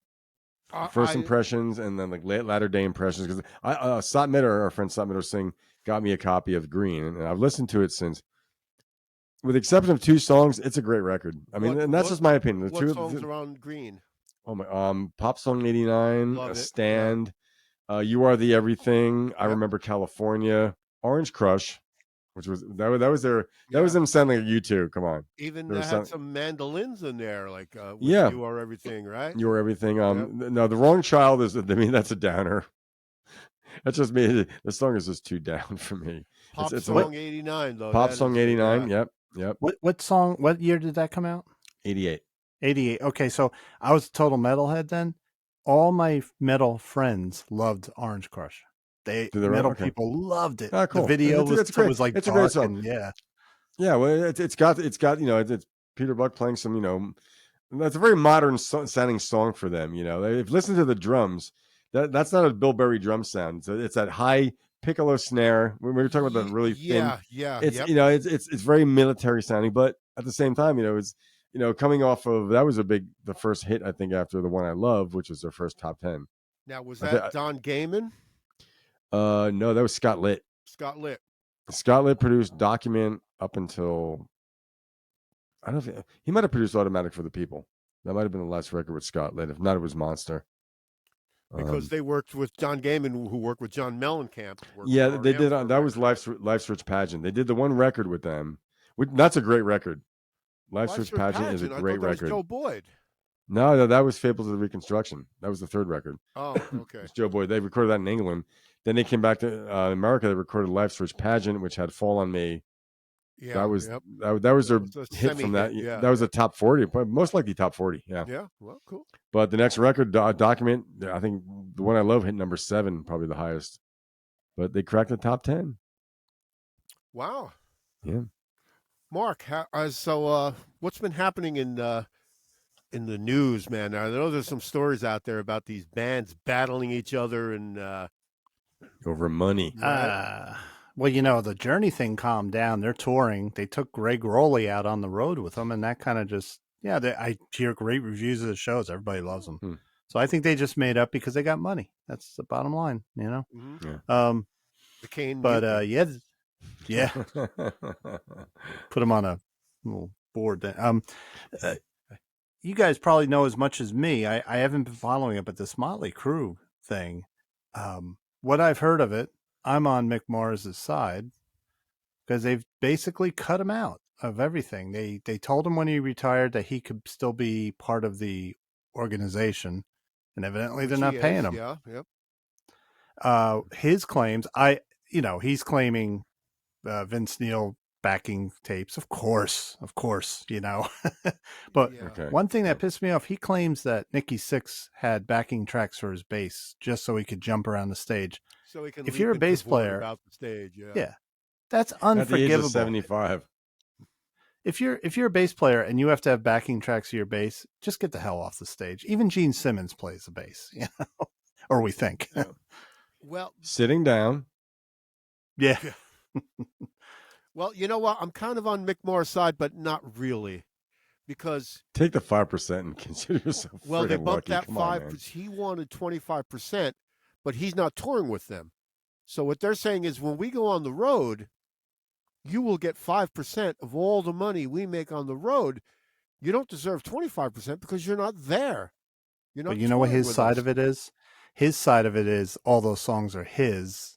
Not saying I agree with him, but he's saying you wouldn't have those songs if it wasn't for me. 25 is a lot. I think he's asking for 25, trying to get 15 or something, All right, well, they bumped the 5 up to 7.5% for a guy who's not going on the road with them and is still going to get 7.5%. But I understand the argument, Lou. Of course, the argument is going on the road touring is not going to sell records because nobody's buying records. Right. So there's he knows, if this were 30 years ago and you're going on the road and, the tour is going to really kick up album sales. T-shirts. He's going to get a nice cut. Right. Yeah. Yeah. And they have a limited... They have a limited amount of time left. I don't see them doing more than a couple more tours. Those guys just don't look healthy, especially Vince Neil. Mm-hmm. Well, so in other words, from what I understand, they bumped the 5% up to 7.5% for somebody who's going to be home while they're out touring. Yeah. Is that so bad? Yeah. And if it comes down to like $500,000 he gets at the end of it, that's come on. I mean, what kind of lifestyle is he living? More than that, I don't know how big a tour they're doing. Look at what percentage do they get of the ticket prices of the venue stuff? What is the cut? The logistics of what they get from ticket sales and what's going on. Did they get part of the concessions? Right, like beer sales, hot dog sales. And also, I'm sure, and he rightfully so, he deserves a piece of the merch because he's an original member of the company, right? Mm-hmm. Yeah, but Lou, you're bringing up a good point. With all this Ticketmaster stuff, now these artists are they've screwed out of making records and selling records. They got screwed out of that. Yeah. Now they're getting screwed out of making money from playing live. They're getting screwed every which way, What's the point of going out live then? At some point, what's the point of making records? What's the point of going out live? Just have an AI band and artificial intelligence. Sell your catalog and just say fuck it. Yeah. What's this AI stuff you've been going on about, Mark? I just ran across it this morning actually, but somebody has finished the Smile sessions with using AI, and he put it out. And what do you mean? And what gets me about it is they put out Smiley Smile. Brian Wilson put out an album in which he basically he the songs that he meant for the Smile sessions. He did. And the Beach Boys also put out a deluxe. Members years ago, he did it with Van Dyke Parks was there. Yep. Yeah. So then this guy comes along and he goes, "Hey, I'm going to use AI to what I think." Come on, that he should be sued. Who is this guy? But his name is, you caught me. His name is I'll tell you in a second. It incenses me because it's not like if the Beach Boys came to him and said, really? "Could you do this?" That's one thing. I could see Mike Love doing that too. So they're using AI to like edit other instruments, or are they using AI to think what other instrumentalists would use? Like they're trying to get AI Hal Blaine. Is there some kind of sample they can use? What does that specifically mean as far as using AI? Well, basically, the first sentence of the story says a Beach Boys fan released a version of the band's abandoned album Smile using artificial intelligence software to complete the tracks. And they have a link. You can listen to it. I don't even want to listen to it because I don't want to get into it. It's not don't give it credence. It's not official. Right. So they're using AI to think like Carol Kay. He's right? It's a novelty. He's got a lot of time on his hands, obviously, too, right? But it's dangerous novelty, and it's going to get worse. Yeah. We're getting fucking lazy. We're getting lazy with this. I'm not anti-technology, but if you, if you record a song and you got to run it through, I mean, how bad is your pitch? If you're singing, if you consider yourself a lead singer and a songwriter, unless you're just hawking a demo for somebody, if you want your thing to sound like a finished product, if you're using all this pitch correction, well, what's the point? I mean, yeah, right. At what point you can't rely on your own talent, your own ear? My thing is, that's at least when you're doing that, it's music that you wrote. It's bad that you're using pitch correction, but now with this AI, people are having computers write the music. So that takes the whole spiritual side of music out. It's a computer doing it. Yeah. Yep. Then who are you? Right. If I agree with Lou, like use technology. If you want to have a mountain of technology, but it's used to make your music come to life, I'm okay with that. Right. With real But if you're sitting back and saying, but if you're sitting back saying, right, computer, write the song for me. That's what's going on. It's going to get worse. Well, yeah, I don't know, man. It's like, I've seen these deep fakes that they do where they, they put, they'll put a celebrity's face on top of something and they'll make it look like he's really saying something bad or, outlandish. Yeah. And they call it deep fake.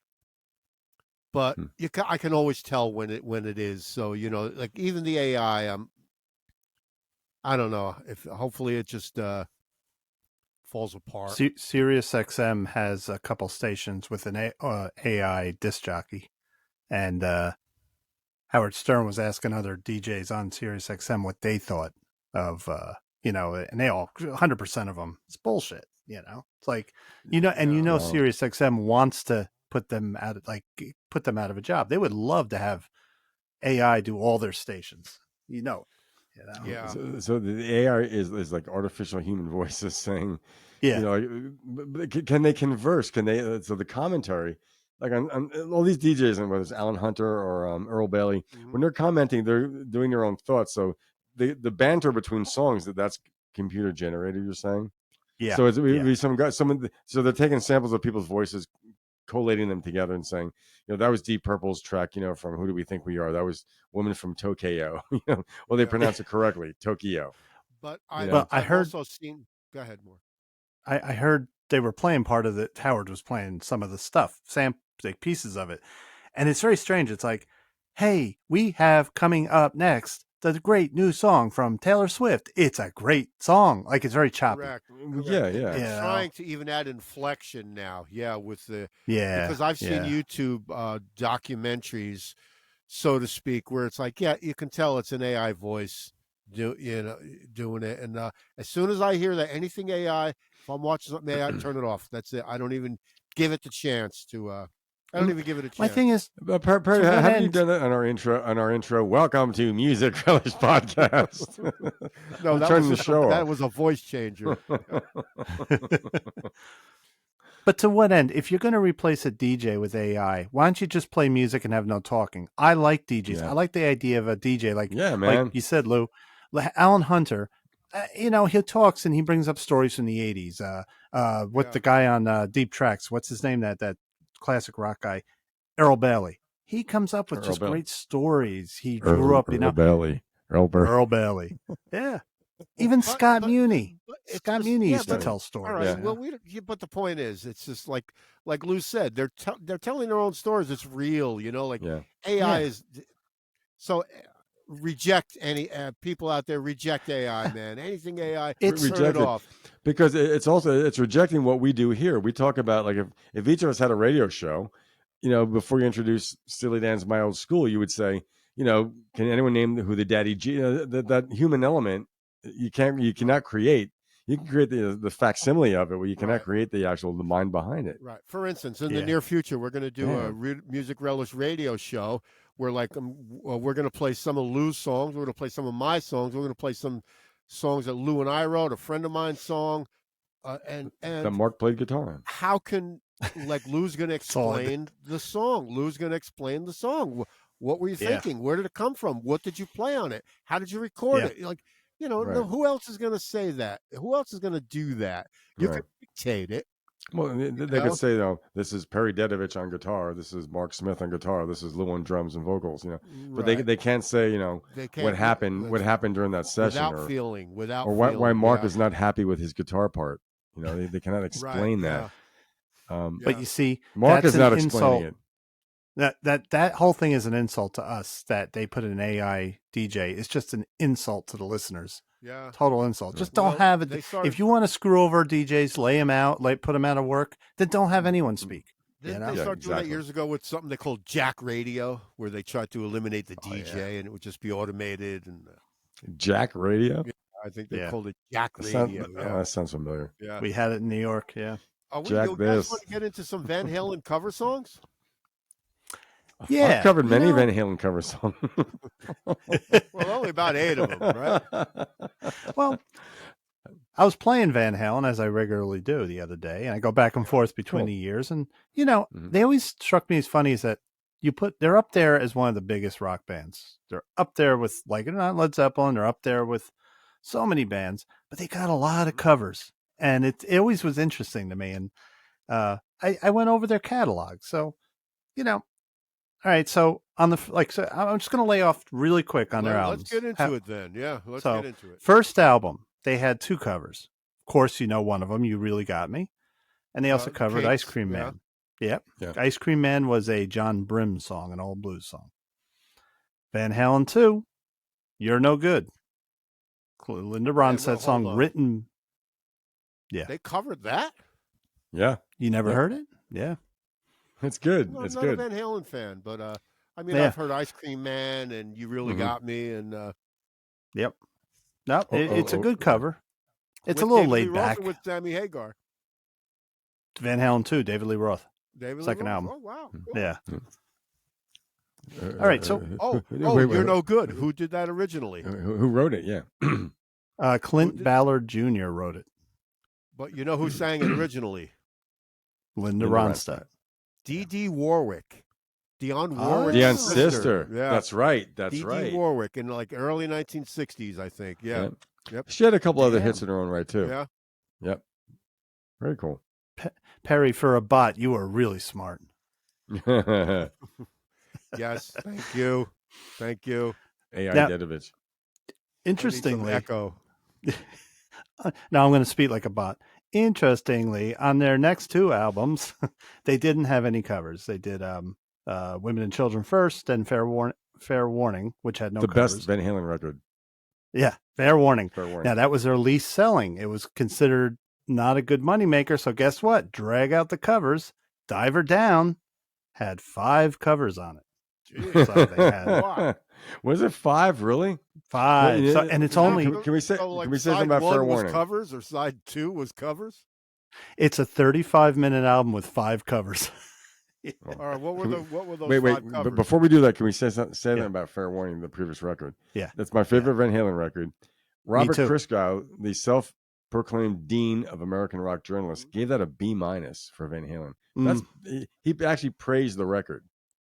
Wow, it's great. It's dark. I found that hard to believe because he's a hard critic, not wrong a lot of times, but the guy's very thoughtful about his critiques.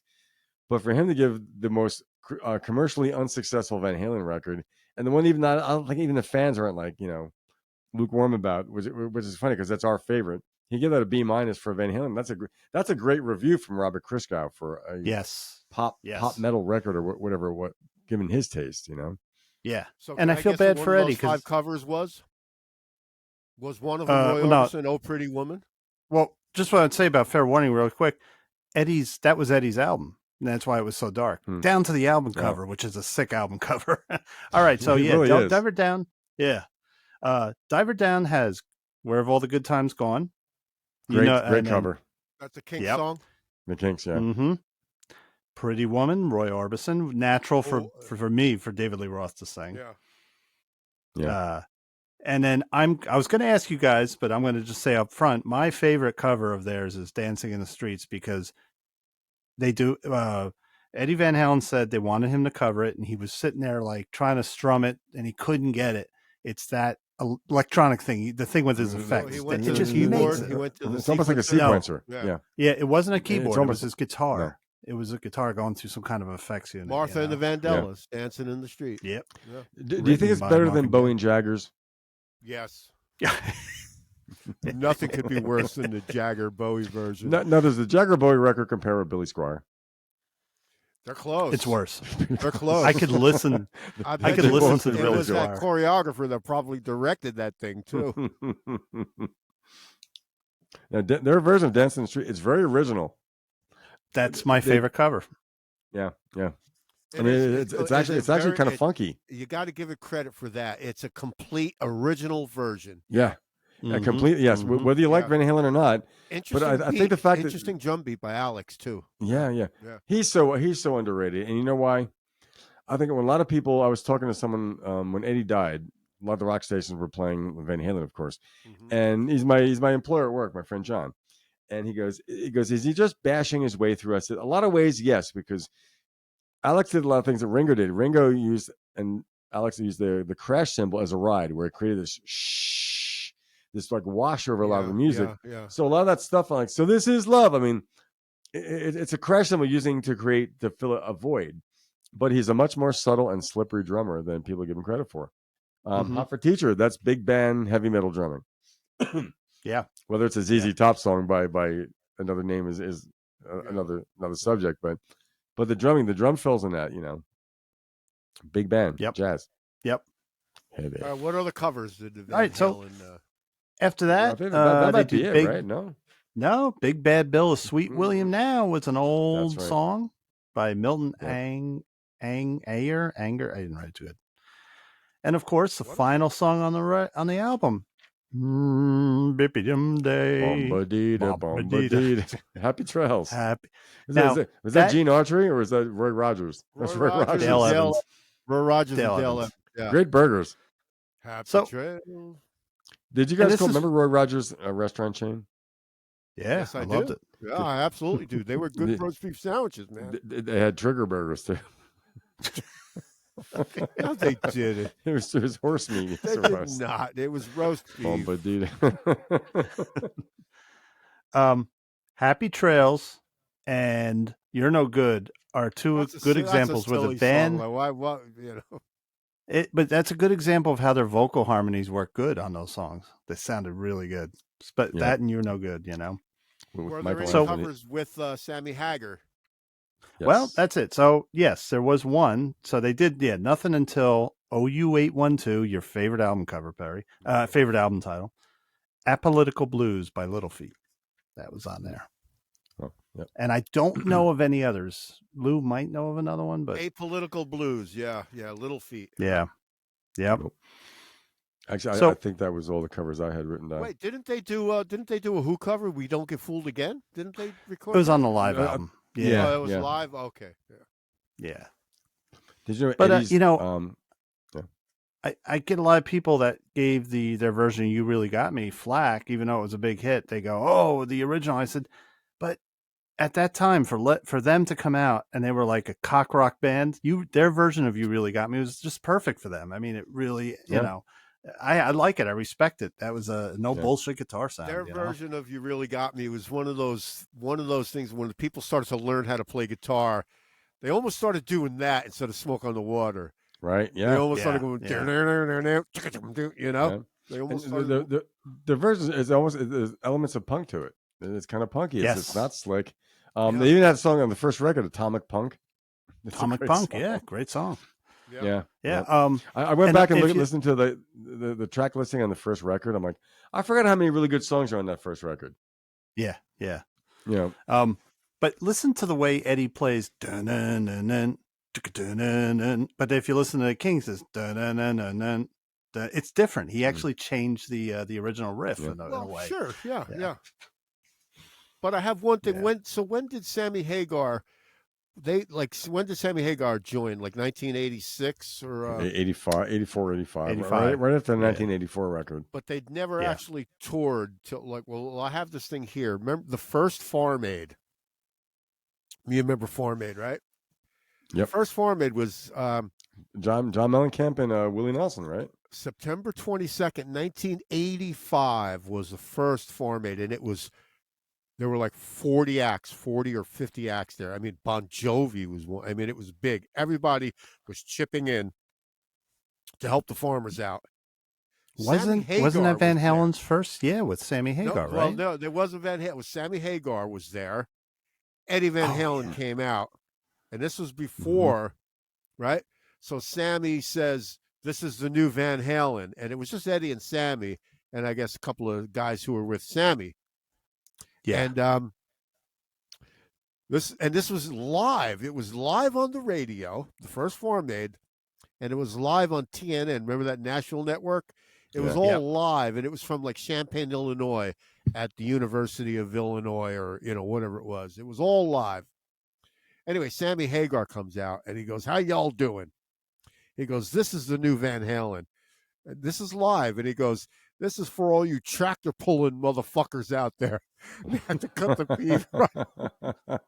Good old Sammy. They had to cut the feed right away, and they had to cut to some other act. They're like, "This is for all you tractor pulling motherfuckers out there." Live, and this was '85. So, and they actually Van Halen didn't really tour till '86 with Sammy, but I thought that was funny that Sammy, "How y'all doing? This is for you tractor pulling motherfuckers." He was targeting his audience. He was drinking a little tequila. He couldn't. He was pandering to his audience. So they had to cut the live feed, of course. That's like when someone calls into a radio show. He thought he was in a field of rednecks. That's what he thought he was. Yeah, because he's a West Coaster, right? He is from San Francisco or something. Yeah. Actually, though, originally Midwest. Came from the Midwest. Yeah. Really? No, I'm sorry. No, I'm sorry. I retract that. He's a total West Coaster. He grew up on a farm, house on a farm in California. In Marin County, like a vineyard, you mean? No. Wind chimes on the front. He grew up dirt poor. I mean, really? Dirt poor. Yes. In fact, the book he's autobiography. He had to run out into the fields when his father came home drunk, and and he had to hide, and he had to sleep out in the fields sometimes, and he didn't have it easy. So he always appreciated his success. Yeah, and I would think so. He's Sammy, man. Who doesn't like Sammy, right? That guy's likable. He was on the Rock and Roll Nice Guy list. Yeah, and to me, I'm not a Van Halen fan, but I think Sammy's a much better singer than David Lee Roth. He is. Technically, David Lee has a very, very limited vocal. He delivered it well in the early Van Halen days, but part of the problem was going into like the mid '80s. Eddie had other compositional ideas, and David really couldn't sing it. So when they did 50 on 50 and all the other albums, Eddie could write songs with more of a scope in mind for the vocalist that he had in mind. But Van Halen with David Lee Roth worked. It worked when it worked. I personally did David Lee Roth prefer. get fired? I think it was a fuck it. It was like He just left. We're Yeah. done. The whole thing's just done. Yeah. It's you want to talk about the big fan fighting? You know, fans fight over bands. Yeah. The Van Halen, the Van Hagar, and the Van Halen, like the Roth camp, the Hagar. I personally prefer the Hagar years because that's when I was a freshman in high school. I just like it, but I'm not going to say that David Lee Roth years suck. Those are great albums, you know. But as a performer, I prefer Sammy. He's a songwriter. Yeah. And he loves playing music. You know he loves it. The guy doesn't have to do what he's doing. And he's still playing. He's still David Lee Roth does not play an instrument, right? He just he does. He's actually a pretty good guitar player in his own really? right. He he could play some good stuff. I guess that's the problem. David's David. I follow him on Facebook. I watch his rants when he talks. He's in a whole nother dimension. But his mind is somewhere else. With the show tunes, he was the showman. And his solo records. Go ahead, Lou. I think also like when you saw Van Halen with David Lee Roth, my two brothers went on the 1984 tour. They saw a shit show. Oh yeah, it was crap because of him. Yeah, he talks too much. Talking the whole. They said they played 3 songs. He just talked the whole time. But if you go see Sammy's not going to be too drunk to do it. You know, Sammy's a journeyman. He's a journeyman rocker. You know, there's a work ethic involved. Yeah. So, you know, you're going to get a show. He's not going to slough it off, you know. But in 1984, were they on a world tour when you're... probably. Everywhere. Yeah, that was their biggest tour. There's going to be shit shows and there's going to be good shows. And right? They're going to be on, they're going to be off. Shit show. Right? Yeah. I think it's also David got so full of himself by 1984. He thought he was the band. Yeah. I've seen video from that. I saw them at the S Festival. I finally got to see it on YouTube. I'm like, oh my God, I'm going to see it. I got bored because he comes out and he's talking. He doesn't even let Eddie play. He's just talking and talking and talking. It's like, shut the hell up. He was railing against the Clash. He was railing against the Clash too in that US Festival. Really? And rightfully so, because Joe Strummer was really getting political about the United States. Really? When the Clash played, it's like it was to a point where like Mick just started fucking playing like like Joe, shut up already. You know? So that's where David was bitching about the Clash, and maybe rightfully so for that, you know, because this is when the Clash were nearing its end, and I guess Mick and Joe were really at odds. Yeah. And I mean, I saw it, and you know, Joe is just, you know, proselytizing and going on, and Mick just starts after a while he just starts pounding out the chords, and the band starts, and like he has to shut up and sing. He has to stop and sing now. You have to sing London Calling now, you know. So I'll be back in 2. Okay. So Joe was doing a David Lee Roth. He was just talking too much.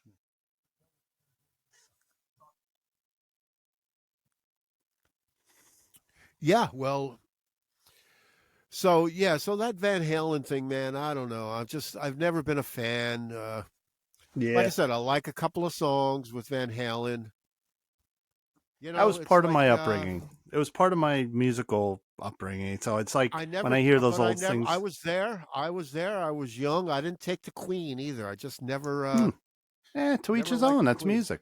Hey, granted, I like. You know, I like 39, the song written by Brian May. I like that song, In the Year of 39. That's a nice little. You know, that's actually a sign. It's a science fiction song. It's about in the year of 39, like supposed to be 2000 or 3039. Came a spaceships. The volunteers came home that day. Yeah. Yep. So but I like that. You know what band? I never got into Bad Company except for a couple albums. I knew all these big Bad Company fans. They just never did it for me. I know how you mean, because Bad Company, it's like. How do you? It was like one of those where the drums sound the same on pretty much every song. The guitar sound was the same. It's as bad as Boston, and that's what I hated about Boston, was like that one guitar sound. Yeah. You know, it's just like a one-trick pony thing. You know, I mean, I know they're talented as as all hell, but. That's my deal with Queen and the Brian May guitar sound, you know, playing with your shilling, you know, and you don't use a guitar pick, you use a shilling, you know, or whatever it is. I wonder what he does now with the European Union. You know, like I wonder if he has trouble getting shillings. No, he's probably got a stockpile of them. Yeah. No, he's using a euro. Yeah, that's it. But you know, Queen, Van Halen, they're big bands. I just never. Yeah, I was never a big fan of them. the amazing thing about Boston, you would think that in all that technology, like Tom Schultz was all about technology and everything, he could still write a song that could become a hit. That's, I think, what made him special in rock and roll. Like, he was able to write #1 hits, and most guys that are technical geeks like that not good songwriters, you know. But it was all him though doing, right? He was the guy, right? There was a band. I mean, they all played on the albums, but because he didn't play lead, he had a guy playing lead, and he had a drummer. You're Yeah. kidding. No, he didn't. He had That wasn't him? No, I can't remember the guy's name. When Lou comes back, I'll ask him. But he did all those leads, like on More Than the Feeling. That's not Tom Schultz doing the lead. That's the other guy. I remember way back when Lou's brother even had one of those Rockman, things created by that guy, and it had his guitar sound. Yeah, it had one sound. It had the Tom Schultz guitar sound. Oh, the Rockman, yeah. The Rockman, a little blue box you plug your guitar into. Yeah, those things. I was in a few bands, and anyone that got one, they try to plug into the amp. When you turned up, it sounded like shit. You had to know how to use it, so you'd be like all flange and chorusy, and it was like an early version of a direct box or something, right? Yep. Oh, this is how we start the second set of the show, I see. This is where we know the show is nearing its end. Like, for those listening, Lou is doing a dance. Is doing a rave. He's got his rainbow. He's got a rainbow light behind him. Come to the mothership. Come to the mothership. It is my little. I'm taking you all away from me.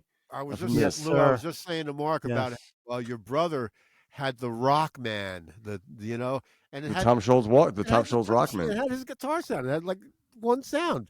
The Boston guitar sound. Yeah, one sound. If you're in a Boston cover band, yeah, that's great. Yeah. Lou, I was telling Perry didn't know that there was a lead guitarist in Boston. What was his name again? Was it Barry Godrow or something? Barry Goudreau or Brad Delp or something. Brad Delp was the singer. Yeah. Sid was Tom the drummer. Tom Scholes. Yeah. Sib Hashian was the drummer. He died on stage. Really? He died on stage. Wow. He was at some kind of gig. He had a heart attack on stage and kicked up his boots. He died with his boots on, man. That's pretty friggin' rock and roll. Behind the drum kit? Yeah, he was playing drums and he just died, bummer, Wow. You know something, is that the worst way to go for a performer? I mean, that's going to happen to Bob Dylan. Dylan and Willie Nelson, because they're troubadours. They're going to die on the road. That's right. It might be a hotel room, but maybe not in front of a crowd, but they'll be on the road. Yeah. At the Waldorf or the Chateau Marmont or something. Nice Marmont. Yeah, Chateau Marmont. Yep. Well, I would like to say though that Music Relish podcast is on Spotify. Apple Podcast, Google Podcast, Chromecast Player, Repeat that, thank you. Overcast, Pocket Casts, Pocket Pool. This one's funny. Podcast Addict. You got to write that one down. Podcast Addict, Amazon Music, and of course, the glorious YouTube. Yeah. Censorship. Yeah. And censoring YouTube. And I think we're gonna start a TikTok page where, like, with the 5 seconds of Lou making faces. No, we're not doing that. No. That stuff's insane. We're not children. Why would we do that? We're not completely. We're not children, and we're not stupid. So why would we do that? Well, I'm stupid. Don't take that away from me. Come on, Perry. Mark. By the way, Mark Smith bought a new guitar. Yes, he did. Got delivered today. We have to see that thing, Mark. Watch this on YouTube or Spotify. It's a G&L ASAT. What does G&L mean? George and Leo. George Fulton, Leo Fender. Leo Fender of Fender guitar fame? Yes. George Fulton of Fender guitar fame also. Now you own a G&L as well, Perry. I own a G&L as well. I talked Mark into buying a G&L. Yep. Right. Yep. And I have a Fender Telecaster. Where is that thing, Mark? Well, I lost my damn pick again, but let's here it see is. it, man. I want to Play see like the Knopfler. head. Look at that. I like that tortoise shell. I Nice. like the pickups. They look cool. Mm-hmm. Yeah. Maple neck, no fretboard. Right. And there's the G&L ASAT. Yeah, there it is. Yep. Mark, you're a maple neck kind of guy? Yes. Okay. Yeah, he's a maple neck guy. I'm a fretboard guy. I'm a rosewood kind of guy myself. Yeah.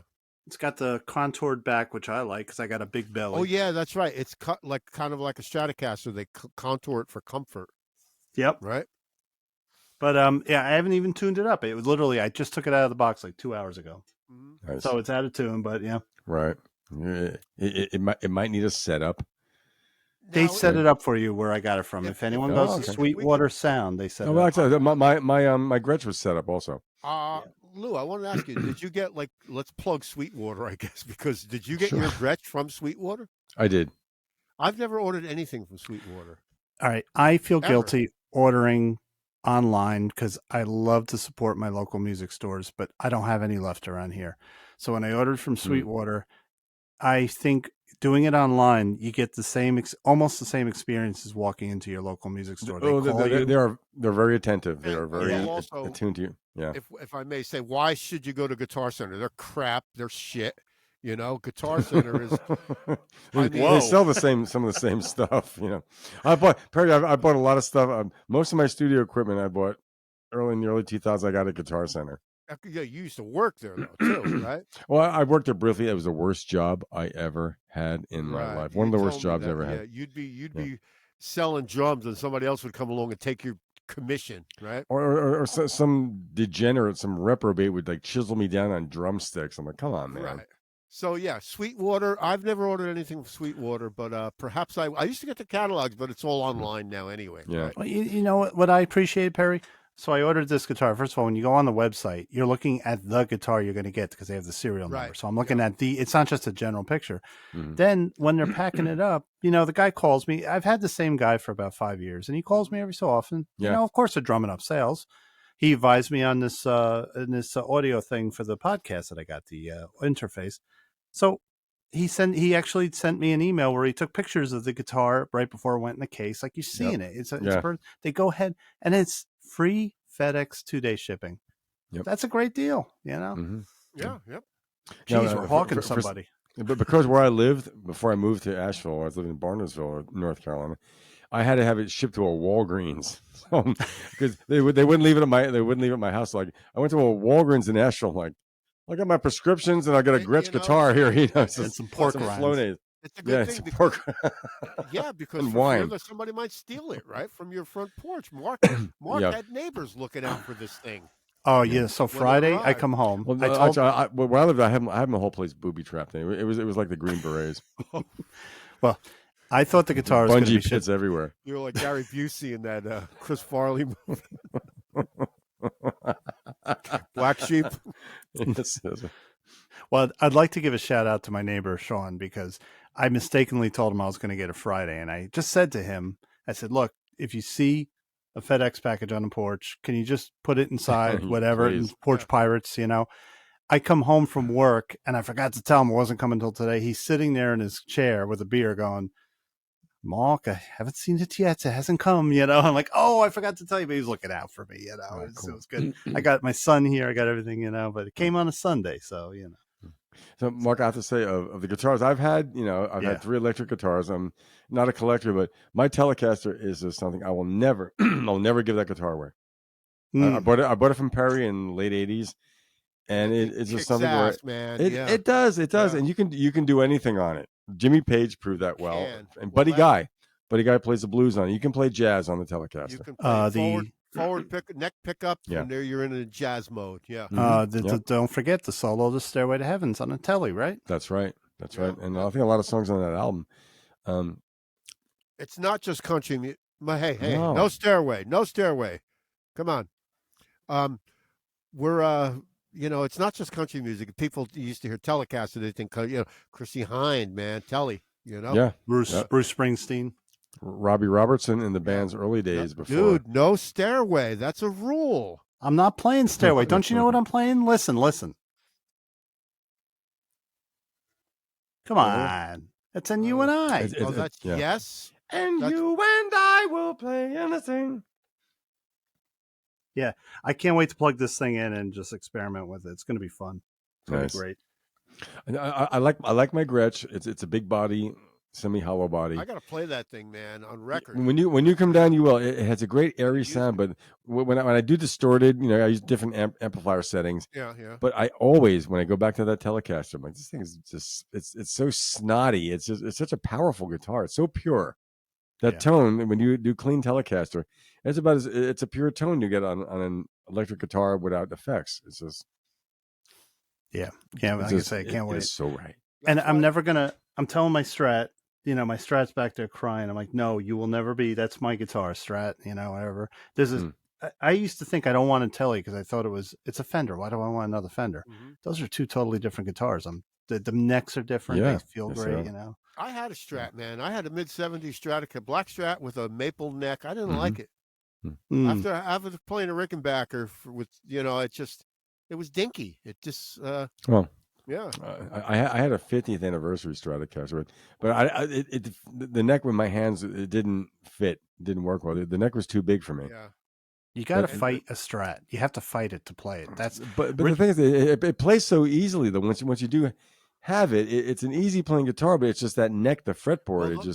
The neck. Some necks are rounded. The Telecaster neck that you have is a little more flat back there for ease of movement, right? It's perfect for my hands. It's not very thick, right? Right. It's so different. It's so thin compared to the Strat. That's a yes, thin it neck. is. Yes, it is. Yeah. Yep. That's what I like about my G&L ASAT. Also, it's these guitars are in effect as long as we're showing off. This is my Telecaster. Oh, look at that thing! Those of you that don't have YouTube, dent in that thing, man. What the hell? This is where my brother gouged it one time. This guitar has battle scars. But I took off the white pickguard. I put a black pickguard on. Yeah. Where's the gouge? That's like I was joking. I know it's there, but I can't see it. Yeah. But I've played that guitar on record, beautiful. Man. It's that thing is yep.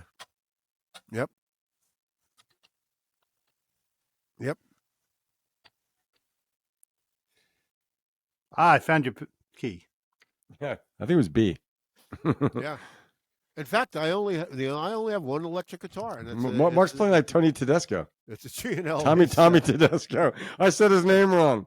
Tony Tedesco. Oh, Hank Blaine. Did you ever see that show with Martin Mull? We're in Friendwood Tonight. Tommy Tedesco was the guitar player in the orchestra. Was he really? Yeah. Oh my God, that's so cool. Yep. When do we do our Wrecking Crew show? I don't know. First, we have to do the Music Relish radio special, right? Like a half an hour special or half an hour. Well, not a half an hour. However long. We're going to play 4 or 5 songs, talk about them, and I would like to put forward that the first show should just be stuff that you, Lou, and Perry and Lou have done together. You guys got it. That's 6 shows. We have a publishing company. No. That's what we're going to do. We're going to do 2 of Lou's solo songs. We're going to do 2 of mine. Then we're going to play a couple that Lou and I wrote together. Okay, that's good. That's good. Yeah, I'm going to play a song from a friend of mine in Ohio who sends me him playing acoustic guitar and singing, and I add guitar and keyboard or whatever to it, And hopefully Tom Spallone will. You hear us, Tommy? A song or 2. Come on, Tommy. Out there, Mr. Spallone. And one of the songs that actually, I didn't write any of this, but. You have a song called Now and Then that you and Sot Mitter Singh wrote. Sot added some lyrics to it, but we all played the instruments. Yeah, I've got that one ready to roll too, with credits, by the way. With credits, okay. Yeah, yep. And now I think I'm going to throw that one in there too. Yeah, but that'll be Music Relish Radio, and that one will be up on YouTube also. Yeah. Yep.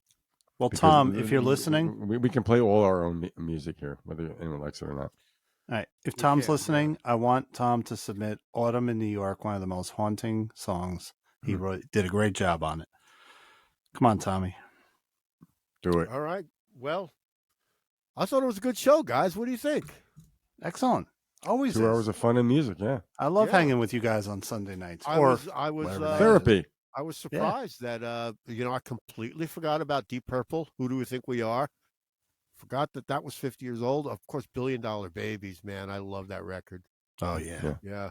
Is that the one that has a hello, hooray, let the show begin? I've been ready. Is that on there? I don't know. Hello, hooray. I think so. I think that's a big peak record for them. Wasn't $1 Billion Babies? Yeah. $1 Billion Babies. The record before was killer, I think, right? Now, apparently, $1 Billion Babies, they put like a pair of ladies' panties inside. And something like a garter belt like or something. Yeah. Okay. Yeah. Who was his manager was Shep Gordon, I believe. Shep right? Gordon. Yeah. No, wasn't that the Clint Eastwood movie, $1 Billion Baby? No, With that was $1 Hilary Billion Baby. La da da da da. Wait, should we do the Family Guy thing where the Stewie falls on the chair? Oh, do it. Yeah, by the way, Hello Hooray's on it, but the second song is called Raped and Freezing.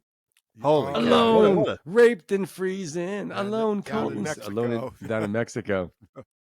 And that song evolves into this weird like cha-cha-cha thing. Yes, it did. Yeah, at the end, yep. Yes. Oh, by the way, the great Bob Ezrin produced $1 Billion Babies, didn't he? Awesome. Everything he touches. Yeah. Yep. What else is on there? Do you have a list? Wait, Mark?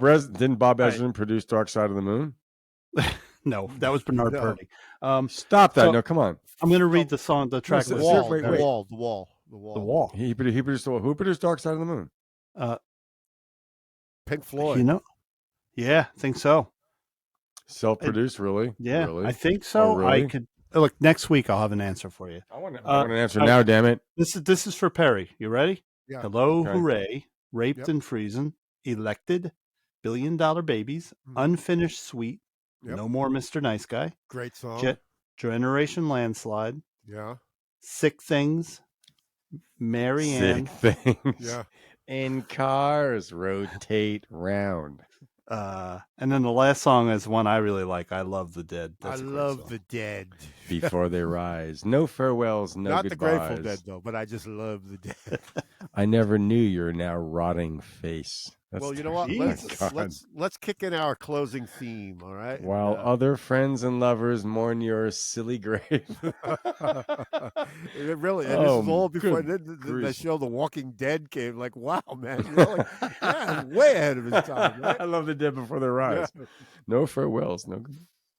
Yeah, Perry, what is our closing theme?